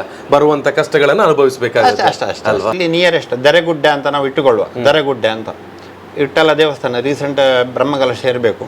ಅಲ್ಲಿ ಹೊರಗಡೆ ಒಂದು ಗಣಪತಿಯನ್ನು ಇಟ್ಟಿದ್ದಾರೆ, ಪಣಪಿಲ ಅರಮನೆಯವರದು. ಆಮೇಲೆ ಅಲ್ಲಿ ಇಷ್ಟೋ ತುಂಬ ಪ್ರಾಬ್ಲಮ್ಸ್ ಬಂತು. ಆಮೇಲೆ ಅಲ್ಲಿಯ ತಂತ್ರಿಗಳು, ನಮ್ಮ ಬೊಂಬಾಯಿ ಸಾತ್ರಸ ತಂತ್ರಿಗಳ ತಮ್ಮ ಕೃಷ್ಣಾಂತ್ರಿಗಳು ನನ್ನ ಒಮ್ಮೆ ಕರೆದರು, ಇದೇ ಮೇ ತಿಂಗಳಲ್ಲಿ ಆಗುವಾಗ. ಗಂಗಾಧರ ಶರ್ಮೆರ ನೀವು ಬರಬೇಕು, ಯಾಕೆ ಆ ಗಣಪತಿಯನ್ನೊಂದು ಹೊರಗೆ ಇಡಬೇಕು. ನಾನು ಹೇಳಿದೆ, ನನಗೆ ಹೆಂಡತಿ ಮಕ್ಕಳಿದ್ದಾರೆ ಹೇಳಿದೆ. ಗುಡಿಯಲ್ಲಿದ್ದಂಥ ಅಷ್ಟಬಂಧವಾದಂಥ ಗಣಪತಿಯನ್ನು ಹೊರಗೆ ಇಡು ಅಂತ ಹೇಳಿದರೆ, ನಾಳೆ ಅವರು ಹೊರಗೆ ಇರ್ತಾರೆ, ಮಾಡುವುದು ನಾವಲ್ವಾ. ಬೆಂಕಿ ಮಾಡುವವನಿಗೆ ಬಟ್ಟೆಗೆ ಮೊದಲು, ಊಟ ಮಾಡುವವನಿಗೆ ಮತ್ತೆ ಬಿಸಿ ಆಗೋದು. ಎಂತ ಮಾಡಬೇಕು? ಹಾಗಾದರೆ ಯಾರು ಅಸ್ಟ್ರಾಲಜರ್ ಹೇಳಿದರೆ ಅವರನ್ನು ಕರ್ಕೊಂಡು ಬನ್ನಿ, ನನ್ನ ಎದುರುಗಡೆ ಹೇಳಬೇಕು ಅಂತ. ಪಾಪ ಪ್ರಾಯದವರು ಮ್ಯಾಂಗ್ಳೂರ್ಸ್ ಬಂದರು, ಪಣಪಿಲ ಅರಮನೆಯವರಿದ್ದರು. ನಾನು ಹೇಳಿದೆ, ಅವ್ರು ಮತ್ತೆ ಹೆಚ್ಚು ನಾವು ಏಜಿನವ್ರ ಹತ್ರ ಮಾತನಾಡಲಿಕ್ಕೆ ಆಗೋದಿಲ್ಲ. ರಾತ್ರಿ 7:30 ಗಂಟೆ ಆಗಿತ್ತು ನಾನು ಹೋಗುವಾಗಲೂ. ದೇವರಿಗೆ ಆ ಗಣಪತಿ ಹೊರಗೆ ಬರಲಿಕ್ಕಿದ್ರೆ ಅಲ್ಲಿ ಮೇಲಿಂದ ಒಂದು ಗುಡ್ಡೆಯಲ್ಲಿ ನೀರು ಬೀಳ್ತದೆ, ಈಗಲೂ ನೋಡ್ಬೋದು ಯಾರು. ಮರುದಿವಸ ಆ ಗಣಪತಿನ ಒಳಗಿಟ್ಟಂದ ಮಳೆಗಾಲದಲ್ಲಿ ಮಾತ್ರ, ಮತ್ತೆ ಯಾವ ಸಮಯದಲ್ಲೂ ನೀರು ಬೀಳುವುದಿಲ್ಲ ಮಳೆ ಹೋದ ನಂತರ. ನಾಳೆ ಮನುಷ್ಯ ಕಾಣುವ ಮೊದಲು ಅದಕ್ಕೊಂದು ಹೊರಡುಂಟು, ಕಾರಡಿ ತೋಜಿನೇಡು ದುಂಬ ಸ್ವಲ್ಪ ನೀರು ಜಾತನ್ನು ಗಣಪತಿಯಿಂದ ಎತ್ತಿಪಿದ ದೀಪ ದೇವರಲ್ಲಿ ಪ್ರಾರ್ಥನೆ ಮಾಡಿತ್ತು ಬಂತು. ಮರುದಿವಸ ಅದು ಮೇ ತಿಂಗಳು ನೀರು ಇಳಿತಲ್ಲ. ಆ ಗಣಪತಿಯನ್ನು ಆಮೇಲೆ ನಾವು ಬೇಕಾದ ರೀತಿಯಲ್ಲಿ ತಂದು ಹೊರಗೆ ಇಟ್ಟು ಒಂದು ಕಲಶ ಎಲ್ಲ ಹಾಕಿದ್ದು. ಬೇಡ ಗಣಪತಿಗೆ ದೇವರಿಗೆ ಕಲಶ ಎಲ್ಲ ಬೇಡ. ನೀವು ನಿಮ್ಮ ಆ ಆತ್ಮೀಯತೆ, ಆ ವಿಶ್ವಾಸ, ಆ ಭಕ್ತಿ, ಅಚಲವಾದಂತಹ ನಂಬಿಕೆ ಇದ್ದರೆ ಅದೇ ಸಾಕು. ನ್ಯೂಜಿಲ್ಯಾಂಡಿನ ಒಬ್ಬ ವಿಜ್ಞಾನಿ ಹೇಳಿದ್ದಾನೆ, ದೇವರಿಗೆ ನೈವೇದ್ಯ ಪಂಚಕಜ್ಜಾಯ ಮಾಡ್ತೇವೆ, ದೇವರು ತಿಂತಾರೆ, ಗೊಂಡ ಇಡ್ತೇವೆ. ಒಂದು ವೇಳೆ ಅವರೇ ತಿನ್ನೋದು ಅಗಲ ಹಾಕ್ತೇವೆ, ಅವರೇ ತಿನ್ನೋದಾದರೆ ಗ್ಯಾರಂಟಿ ನಾವು ಅದನ್ನು ಮಾಡೋದಿಲ್ಲ. ಆದರೆ ಮನುಷ್ಯ ದೇವರಿಗೆ ಏನು ಬೇಕು ಕೇಳಿದರೆ, ನ್ಯೂಜಿಲೆಂಡ್ನ ಒಬ್ಬ ವಿಜ್ಞಾನಿ ಹೇಳಿದೆ, ಭಕ್ತಿ ಹೇಳೋದು ಮಾತ್ರ ಬೇಕು. ನಿಜ ನಿಜ. ಉಡುಪಿಯಲ್ಲಿ ಕೃಷ್ಣದೇವರು ತಿರುಗಿದ್ದಾರೆ ಹೇಳಿದರೆ ಕನಕದೇಶರ ಭಕ್ತಿಗೆ ಅಲ್ವಾ, ಪ್ರತಿಯೊಂದು ಆ ಭಕ್ತಿ ಬೇಕು. ಆ ಭಕ್ತಿಯಲ್ಲಿ ನಾವಲ್ಲಿ ಪ್ರಾರ್ಥನೆ ಮಾಡಿತ್ತು, ಮರುದಿವಸ ನೀರಿಡಿತು, ಗಣಪತಿಯನ್ನು ಹೊರಗಿಟ್ಟು, ಈಗ ನಾಳೆ ದೇವರ ಮೇಲೆ ಏನೋ ಬ್ರಹ್ಮಕಲಶ ಇರಬೇಕು. ಯಾಕಂತ ಕೇಳಿದ್ರೆ ಆ ನಂಬಿಕೆ ನಮಗೆ ದೇವರಿಗೆ ಬೇಕಂತಿದ್ರೆ ನಾವು ಯಾವುದನ್ನು ಮಾಡುವುದು. ಡಾಕ್ಟ್ರು ಒಂದು ಆಪರೇಷನ್ಗೆ ಹೋಗುವಾಗ ಎಷ್ಟೆಲ್ಲ ಕಟ್ಟಿಕೊಳ್ತಾನೆ, ಆ ರೋಗಿಯ ಯಾವುದು ಇವನಿಗೆ ಬರಲಿಕ್ಕೆ ಬಾರದು ಅಂತ ಅಲ್ವಾ. ನಾವು ಕೂಡ ಕಟ್ಟಿಕೊಳ್ತೇವೆ. ಏನು ಕೇಳಿದರೆ ಅಲ್ಲಿ ಆಪ್ರೇಷನ್ಗೆ ಅಂದರೆ ಅಲ್ಲಿ ಸರಿ ಮಾಡಲಿಕ್ಕೆ ಹೋಗುವ ಅಲ್ಲಿಯ ದೋಷಾದಿಗಳು ಬಾರದ ರೀತಿಯಲ್ಲಿ ನಮಗೆ ಜಪ ತಪ ಅನುಷ್ಠಾನಾದಿಗಳು ಸತ್ಯವಾದಂತಹ ಮಾತುಗಳು, ಒಳ್ಳೆಯ ಮನಸ್ಥಿತಿ, ಈ ಫ್ಯಾಮಿಲಿ ಒಳ್ಳೆಯದಾಗಬೇಕು. ಅದು ನಮ್ಮ ರಕ್ಷಣೆಯನ್ನು ನಾವು ಮಾಡಿಕೊಂಡು ಇರಬೇಕಲ್ಲಿ. ಅದು ದೊಡ್ಡ ಆಪ್ರೇಷನ್ ಮಾಡಲಿಕ್ಕೆ ಹೋಗೋದು. ಮನುಷ್ಯ ಕೊಟ್ಟರೆ ಮನೆ ತನಕ, ದೇವರು ಕೊಟ್ಟರೆ ಕೊನೆ ತನಕ. ನಾನು ಈಗ ಏನು ಕೇಳಿದರೆ, ನಾವು ಒಂದು ಫ್ಯಾಮಿಲಿಗೆ ಒಂದು ಹುಡುಗಿಯನ್ನು ಕೊಡಿ ಅಂತ ಹೇಳ್ತೇವೆ, ಅಲ್ಲಿ ಒಳ್ಳೆಯದಾದರೆ ಆಶೀರ್ವಾದ ಬರ್ತದೆ. ನಾವು ವಿಷಯ ಗೊತ್ತಿದ್ದು ಅಲ್ಲಿ ಸುಳ್ಳನ್ನು ಹೇಳಿ ಕೊಟ್ಟಾಗ ಇಡೀ ಫ್ಯಾಮಿಲಿಯವರು ನಮಗೆ ಶಾಪ ಕೊಡ್ತಾರೆ, ನಿನ್ನ ಮಕ್ಕಳು ಹೀಗೇನೆ ಆಗಲಿ ಹೋಗಲಿ ಅಂತ. ಹಾಗಿರುವಾಗ ನಾವು ಅಲ್ಲಿ ಹೋದಾಗ ನಾವು ವ್ಯವಸ್ಥೆ ರೂಪದಲ್ಲಿ, ವ್ಯವಸ್ಥೆಯ ಅಖಿಲ ಸಂಪಾದನೆ ವ್ಯವಸ್ಥೆಗಳು ಬೇಕು. ದೇವರಾದರೂ ಕೂಡ ವ್ಯವಸ್ಥೆ ಬೇಕು. ಅದಕ್ಕೆ ನಮಗೆ ಡೌಟ್ ಬಂದ ತಕ್ಷಣ ನಾವು ಏನು ಮಾಡಲಿಕ್ಕಿಲ್ಲ. ಇದಕ್ಕೆ ಸಂಬಂಧಪಟ್ಟಂತಹ ಒಳ್ಳೊಳ್ಳೆ ಪಾಂಡಿತ್ಯ ಇರುವವರನ್ನೆಲ್ಲ ನಾವು ಕರೆತರಬೇಕು. ನಾವು ಹೇಳಿದ್ದು ಸರಿಯಾ ತಪ್ಪಂದು ವಿಮರ್ಶೆ ಮಾಡಬೇಕು. ಅದಕ್ಕೆ ಬೇಕಾದಂಥ ವ್ಯವಸ್ಥೆಗಳು, ನಮ್ಮನ್ನು ಯಾರು ಪ್ರಶ್ನೆಗೆ ಕರೀತಾರೆ ಅವರು ಅದನ್ನು ವ್ಯವಸ್ಥೆ ಮಾಡಿಕೊಳ್ಬೇಕು. ಒಂದು ಡಾಕ್ಟ್ರಿಗೆ ಡೌಟ್ ಆದರೆ ಎಷ್ಟೋ ಕಡೆ ಡಾಕ್ಟ್ರುಗಳನ್ನು ಕರೆದು ಒಂದು ಆಪರೇಷನ್ ಮಾಡಿಸ್ತಾರೆ ಅಲ್ವಾ. ಹಾಗೆ ನಾವೊಂದು ಜ್ಯೋತಿಷ್ಯ ಶಾಸ್ತ್ರ ವೇದಗಳ ಡೌಟ್ ಬಂತು ಎದುರು ಪಾರ್ಟಿಗೆ ಅಂತ ಹೇಳಿದರೆ, ಅವರು ವೇದಗಳನ್ನು ಕಲಿತವರನ್ನು ಕರ್ಕೊಂಡು ಬರೋದು. ನಾವು ಹೇಳಿದ್ದನ್ನೇ ಹೇಳಬೇಕು. ಇನ್ನೊಂದು ನಾವು ಹೇಳಿದ್ದು ಶ್ಲೋಕದ ಅರ್ಥ ತಪ್ಪಾದರೆ ವ್ಯಾಕರಣ ತಿಳಿದವ್ರನ್ನ ಕರ್ಕೊಂಡು ಬರ್ಬೋದು, ಹಾಗೆಯೇ ಮಂತ್ರಗತಿ ತಿಳಿದವ್ರನ್ನ ಕರ್ಕೊಂಡು ಬರ್ಬೋದು, ಎಲ್ಲರನ್ನು ಕರ್ಕೊಂಡು ಬರ್ಬೋದು. ಬಟ್ ನಾವು ಹೇಳಿದ್ದು ತಪ್ಪು ಅಂತ ಆಗೋದಿಲ್ಲ, ಕಾರಣ ನಾವು ಅದನ್ನು ಕಲ್ತಿದ್ದೇವೆ. ಅಷ್ಟು ಕಲಿತು ನಾವು ಹೇಳಿದಾಗ ಕೆಲವರಿಗೆ ಹೇಳ್ತಾರೆ, ನೀವು ಬರುವಾಗ ನಿಮಗೆ ಎದುರು ಜ್ಯೋತಿಷ್ಯರು ಬೇಡ ಅಂತ. ಕರ್ಕೊಂಡು ಬನ್ನಿ, ನಮಗೆ ಕೊಡೋ ಒಂದು 3 ದಿವಸದ ಪ್ರಶ್ನೆ 5-6 ದಿವಸ ಚರ್ಚೆ ಬರ್ತದೆ. ಅದು ಅನಾವಶ್ಯಕ ಚರ್ಚೆ. ನಾವು ಹೋಗೋದು ಅವರ ಮನೆ ಒಳ್ಳೇದಾಗಲಿಕ್ಕೆ, ನಮ್ಮ ಮನೆ ಒಳ್ಳೇದಾಗಲಿಕ್ಕೆ ಅಲ್ಲ. ನಾವು ಕಲ್ತದ್ದು ನಮ್ಮ ಮನ ಒಳ್ಳೇದಾಗಲಿಕ್ಕೆ. ನನ್ನ ಜೀವನ ಹೀಗೆ ಉಂಟು, ಜ್ಯೋತಿಷಾಸ್ತ್ರ ಹೀಗೆ ಅಂತ ಹೇಳತಕ್ಕಂಥ ಒಂದು ವಿಚಾರಕ್ಕೆ. ಹಾಗಿರುವಾಗ ಆ ಜ್ಯೋತಿಷಾಸ್ತ್ರದಲ್ಲಿ ನಾವು ಅಲ್ಲಿ ಸರಿಯಾಗಿ ಬಂದರೆ ಸರಿ ಆಗಲೇಬೇಕು. ಅದಕ್ಕೊಂದು ನಾಳೆನೇ ಪರಿಹಾರ ಮಾಡಬೇಕಿಲ್ಲ. ಅದಕ್ಕೊಂದು 6 ತಿಂಗಳು ಗಡುವು ಉಂಟು. 6 ತಿಂಗಳ ಕಾಯಿಲಿ, 1 ವರ್ಷ ಕಾಯಿಲಿ. ನೀವೇನು ದೇವರು ಇವತ್ತೇ ಮಾಡುವಂತ ಎಲ್ಲೂ ಹೇಳಲಿಲ್ಲ. ಹಾಗಿರುವಾಗ ನೀವು ಪ್ರಶ್ನೆ ಇಟ್ಟರಲ್ಲ, 1 ವರ್ಷ ಕಾಯಿರಿ. ಸ್ವಾಮಿ ದೇವರ ನಾವು ಮಾಡ್ತೇವೆ, ನೀವು ನಮಗೆ ಒಳ್ಳೆಯದನ್ನು ಮಾಡಿ, ನೀವು ಆ ಭಕ್ತಿಯನ್ನು ನಿತ್ಯ ದೇವರಲ್ಲಿ ದೀಪ ಇಟ್ಟು ಆ ಭಕ್ತಿಯನ್ನು ಮಾಡ್ಕೊಂಡು ಬನ್ನಿ, ಭಜನೆ ಮಾಡ್ಕೊಂಡು ಬನ್ನಿ. ಹಿಂದಿನವರೆಲ್ಲ ಭಜನೆ ಮಾಡ್ತಾಯಿದ್ರು. ಇದು ಭಜನೆ ಮೊಬೈಲಲ್ಲಿ ಟಿವಿಯಲ್ಲಿ ಆಗಿದೆ. ಭಜನೆ ನೀವು ಮಾಡ್ಕೊಂಡು ಬನ್ನಿ, ಎಷ್ಟು ಫ್ಯಾಮಿಲಿ ಮಾಡ್ತಾರೆ. ನೀವು ಇಷ್ಟು ಮಾಡ್ಕೊಂಡು ಬನ್ನಿ, 1 ವರ್ಷ ಕಾಯಿರಿ. ನಾಳೆ ಪರಿಹಾರ ಮಾಡಬೇಡಿ. ನಾವು ಹೇಳಿ ನಂತರದಲ್ಲಿ ನೀವು ಇದ್ದಂಥ ಪ್ರಾಬ್ಲಮ್ ಸಾಲ್ವ್ ಆಗ್ತದಿಲ್ವ ನೋಡುವ. ಈ ನಂಬಿಕೆ ನಮಗೆ ಬೇಕು. ನಾವು ಅದರ ಬಗ್ಗೆ ಡೀಪ್ ಆದಂಥ ಅಧ್ಯಯನ ಮಾಡಬೇಕು. ಗುರುಗಳ ಉಪದೇಶ ಬೇಕು, ತುಂಬ ಗುರುಗಳ. ಒಂದು ಗುರುಗಳಾಗೋದಿಲ್ಲ. ನಮಗೊಂದು ನಮ್ಮ ಜ್ಯೋತಿಷ್ಯ ಶಾಸ್ತ್ರಕ್ಕೆ ವೇದಶಾಸ್ತ್ರ ಒಂದು 15ರಿಂದ 20-25 ಗುರುಗಳಿದ್ದಾರೆ. ಅಷ್ಟು ಮಂದಿಯಲ್ಲೂ ಅವರ ಮಕ್ಕಳ ಹತ್ರ ಈಗಲೂ ಮಾತಾಡ್ತೇನೆ. ಹೋದಾಗ ಅವರ ಮನೆಗೆ ಹೋಗ್ತೇನೆ, ಆ ಮನೆಯಲ್ಲಿ ಅಷ್ಟು ಪ್ರೀತಿ ವಿಶ್ವಾಸ ಇಟ್ಟುಕೊಂಡಿದೆ. ನಮ್ಮನ್ನು ಯಾರು ಆ ಗಂಗಾಧರ ಇಂಥವನು ಅಂತ ಹೇಳುವ ಪರಿಸ್ಥಿತಿ ಇಟ್ಟುಕೊಳ್ಳಿಲ್ಲ. ಕೇರಳದಿಂದ ಗೋಕರ್ಣದಿಂದ ಹಿಡಿದು ತ್ರಿವೇಂದ್ರಮವರೆಗೂ ನಾನು ಹೋದರೆ ಅವರಿಗೆ ಭಾರಿ ಖುಷಿ. ಹೋದರೆ ನಮ್ಮನ್ನು ಬಿಡುವುದಿಲ್ಲ. ಆದ ಕಾರಣ ನಾವು ಫೋನಲ್ಲೇ ಕಾಂಟ್ಯಾಕ್ಟ್ ಆಗ್ತೇವೆ. ಇದು ಜ್ಯೋತಿಷಾಸ್ತ್ರದ. ಇದು ಮಾತ್ರವಲ್ಲದೆ ದೊಡ್ಡ ದೊಡ್ಡ ರಾಜಕಾರಣಿಗಳ ಜೀವನದಲ್ಲೂ ಬರ್ತಕ್ಕಂಥ ಸಮಸ್ಯೆಗಳಿಗೆ ತಾವು ಜ್ಯೋತಿಷ್ಯ ಶಾಸ್ತ್ರದ ಮೂಲಕ ಉತ್ತರವನ್ನು ಕೊಟ್ಟಿದ್ದೀರಿ. ಇವತ್ತು ಅದೇ ಆವಾಗಲೇ ನಾನು ಉಚ್ಚರಿಸಿರುವಾಗೆ ದೇವೇಗೌಡರಾಗಿರ್ಬೋದು, SM ಕೃಷ್ಣ ಆಗಿರ್ಬೋದು, HD ಕುಮಾರಸ್ವಾಮಿ ಆಗಿರ್ಬೋದು, ಇವರಿಗೆಲ್ಲ ಎಷ್ಟು ಎಫೆಕ್ಟಿವ್ ಆಗಿತ್ತು ನಿಮ್ಮ ಮಾತುಗಳು? ಯಾಕಂತ ಕೇಳಿದರೆ ನಾವು ಕಾಲಕ್ಕೆ ಸರಿಯಾಗಿ, ಈಗ ನೋಡಿ, ತೆಂಗಿನ ಮರ ಇರ್ತದೆ, ಅದಕ್ಕೆ ನಾವು ಬುಡದಲ್ಲಿ ನಿಂತು ತೆಂಗಿನಕಾಯಿ ಬೀಳಬೇಕು ಅಂತ ಹೇಳ್ಬೋದು ಅಂತಲ್ಲದೆ ಕಲ್ಲು ಬಿಸಾಡಲಿಕ್ಕೆ ಹೋಗ್ಲಿಕ್ಕೆ ಬರೋದು. ಕಾರಣ ಅವರಿಗೆ ಅಂತ ಕೇಳಿದರೆ ಅದು ಬರ್ತದೆ, ನಮಗೆ ಗೊತ್ತಿರ್ತದೆ. ಅದು ತೆಂಗಿನಕಾಯಿ ಒಣಗಿದ ನಂತರದಲ್ಲಿ ಆ ಸಿಯಾಳಿ ಬೀಳ್ತದೆ, ನಮಗೆ ಗೊತ್ತಿರ್ತದೆ. ಬಟ್ ಈಗ ನಾವು ಬೀಳಿಸ್ಲಿಕ್ಕೆ ಹೋಗೋದು. ಹಾಗೆ ನಾವು ಅದನ್ನು ಡೈರೆಕ್ಟಾಗಿ ಇಂಡೈರೆಕ್ಟಾಗಿ ಕೊಡ್ಬೋದು. ಕೊಟ್ಟ ನಂತರದಲ್ಲಿ ಏನು ಅಂತ ಕೇಳಿದರೆ ಅದು ಬರ್ತದೆ. ಬಟ್ ಆದರೆ ಬಂದರೂ ಕೂಡ ದೊಡ್ಡ ದೊಡ್ಡ ರಾಜಕೀಯ ದೊಡ್ಡ ದೊಡ್ಡ ಸಂಸ್ಥೆಯಲ್ಲಿ ಇರುವಾಗ ಇದು ಲೆಕ್ಕಕ್ಕೆ ಬರೋದಿಲ್ಲ. ಈಗ ನಾವು ಈಗ ಇಲ್ಲ ಒಳ್ಳೆಯ ವ್ಯಕ್ತಿ ಅವರು ಯಾರು SM ಕೃಷ್ಣ, ಅವರಿಗೂ ನಾವೊಂದು ಹೇಳಿದ್ದೇವೆ. ನೀವು ಕೇಳಿದರೆ ಅವರಿಗೆ ಶುಕ್ರಾದಿತ್ಯ ಸಂಧ್ಯಾ ಸಮಯ 60 ಏಜ್ ಕಾಣ್ತದೆ ನನ್ನ ಅಂದಾಜು, 97 ಆಗ ಅವರಿಗೆ ಒಂದು ದಿವಸ ಆದರೂ ಬಿಸಿಲಲ್ಲಿ ನಿಮ್ಮನ್ನು ನಿಲ್ಲಿಸ್ತದೆ ಅಂತ ಹೇಳಿದ್ದೇನೆ. ಅವರು ಬೆಂಗಳೂರಿಂದ ಕಾವೇರಿಗೆ ಮೈಸೂರಿನವರಿಗೆ ಪಾದಯಾತ್ರೆ ಅಂದರೆ ಗಾಡಿಯಲ್ಲಿ ಹೋದದ್ದು ಕಾಣ್ತದೆ, ಯಾತ್ರೆ ಮಾಡಿದ್ರು. ಅದು ಬಿಸಿಲಲ್ವಾ, ಕಾರಣಾದಿಗಳು ಬೇರೆ. ನಾನು ಕಲ್ಲು ಬಿಸಾಡೋದಕ್ಕೂ ಮಾವಿನಕಾಯಿ ಬಿದ್ದದಕ್ಕೂ ಸರಿ ಅಂತ ಹೇಳಿದ್ರು. ನಾವು ಮೊದಲು ಅದನ್ನು ಇಂಟಿಮೇಷನ್ ಕೊಟ್ಟಿದ್ದೇವೆ. ಕಾರಣ ಅದು ಬರ್ತದೆ ಅಂದರೆ ಒಮ್ಮೆ ಅದನ್ನು ಟೆನ್ಷನ್ ಮಾಡಿಬಿಡ್ತದೆ ನಾವು ಆಗ ಅವರು ದೊಡ್ಡ ಸಂಸ್ಥೆಯಲ್ಲಿ ರಾಜಕೀಯದಲ್ಲಿ ಇರುವಾಗ ನಾವು ಹೇಳಿದ್ದನ್ನು ಅಷ್ಟು ಲೆಕ್ಕ ಮಾಡಿಕೊಳ್ಳಿಕ್ಕಾಗಲ್ಲ. ಅದು ಹೇಗೆ ಹೋಗ್ತದೆ, ಗಾಡಿ ಹೋದಾಗೇ ಇವರು ಹೋಗಬೇಕು. ಆಮೇಲೆ ಮತ್ತು ನಾವು ಈಗ ಕೆಲವರಿಗೆ ಹೇಳಿದ್ದೇನೆ, ಅವರಂತ ಹೇಳಿದ ಜೀವನದಲ್ಲಿ ಬರುವುದನ್ನು ಹೇಳ್ತೇನೆ, ಜಾಗೃತಿಯಿಂದ ಹೇಳ್ತೇನೆ, ಮತ್ತು ಸತ್ಕರ್ಮ ಪರಿಹಾರ ಮಾರ್ಗಗಳನ್ನು ಹೇಳ್ತೇವೆ. ಮಾಡಿಕೊಂಡು ಬಂದಾಗ ಅವರು 90% ಸೇಫಾಗಿ ಮನಸ್ಸಾರೆ ನಾನು ಭಟ್ರಿಗೆ 5,000 ರೂಪಾಯಿ ಕೊಟ್ಟೆ, ಅದು ಬಾಯಲ್ಲಿ ಹೇಳಲಿಕ್ಕೆ ಬಾರದು. ಋಷಿಗಳು ತಪಸ್ಸು ಮಾಡಿದ್ದು ಎಲ್ಲಿಯೂ ಹೇಳಲಿಲ್ಲ. ಇಷ್ಟು ವರ್ಷ ತಪಸ್ಸು ಮಾಡಿದ್ದು ಎಲ್ಲಿಯಾದರೂ ರೆಕಾರ್ಡ್ ಉಂಟಾ? ಇಲ್ಲ. ಯಾಕೆ ಅವರು ತಪಸ್ಸು ಮಾಡಿದ್ದನ್ನು ಹೇಳಿದರೆ ಅದು ನಿಷ್ಪ್ರಯೋಜಕ ಆಯಿತು.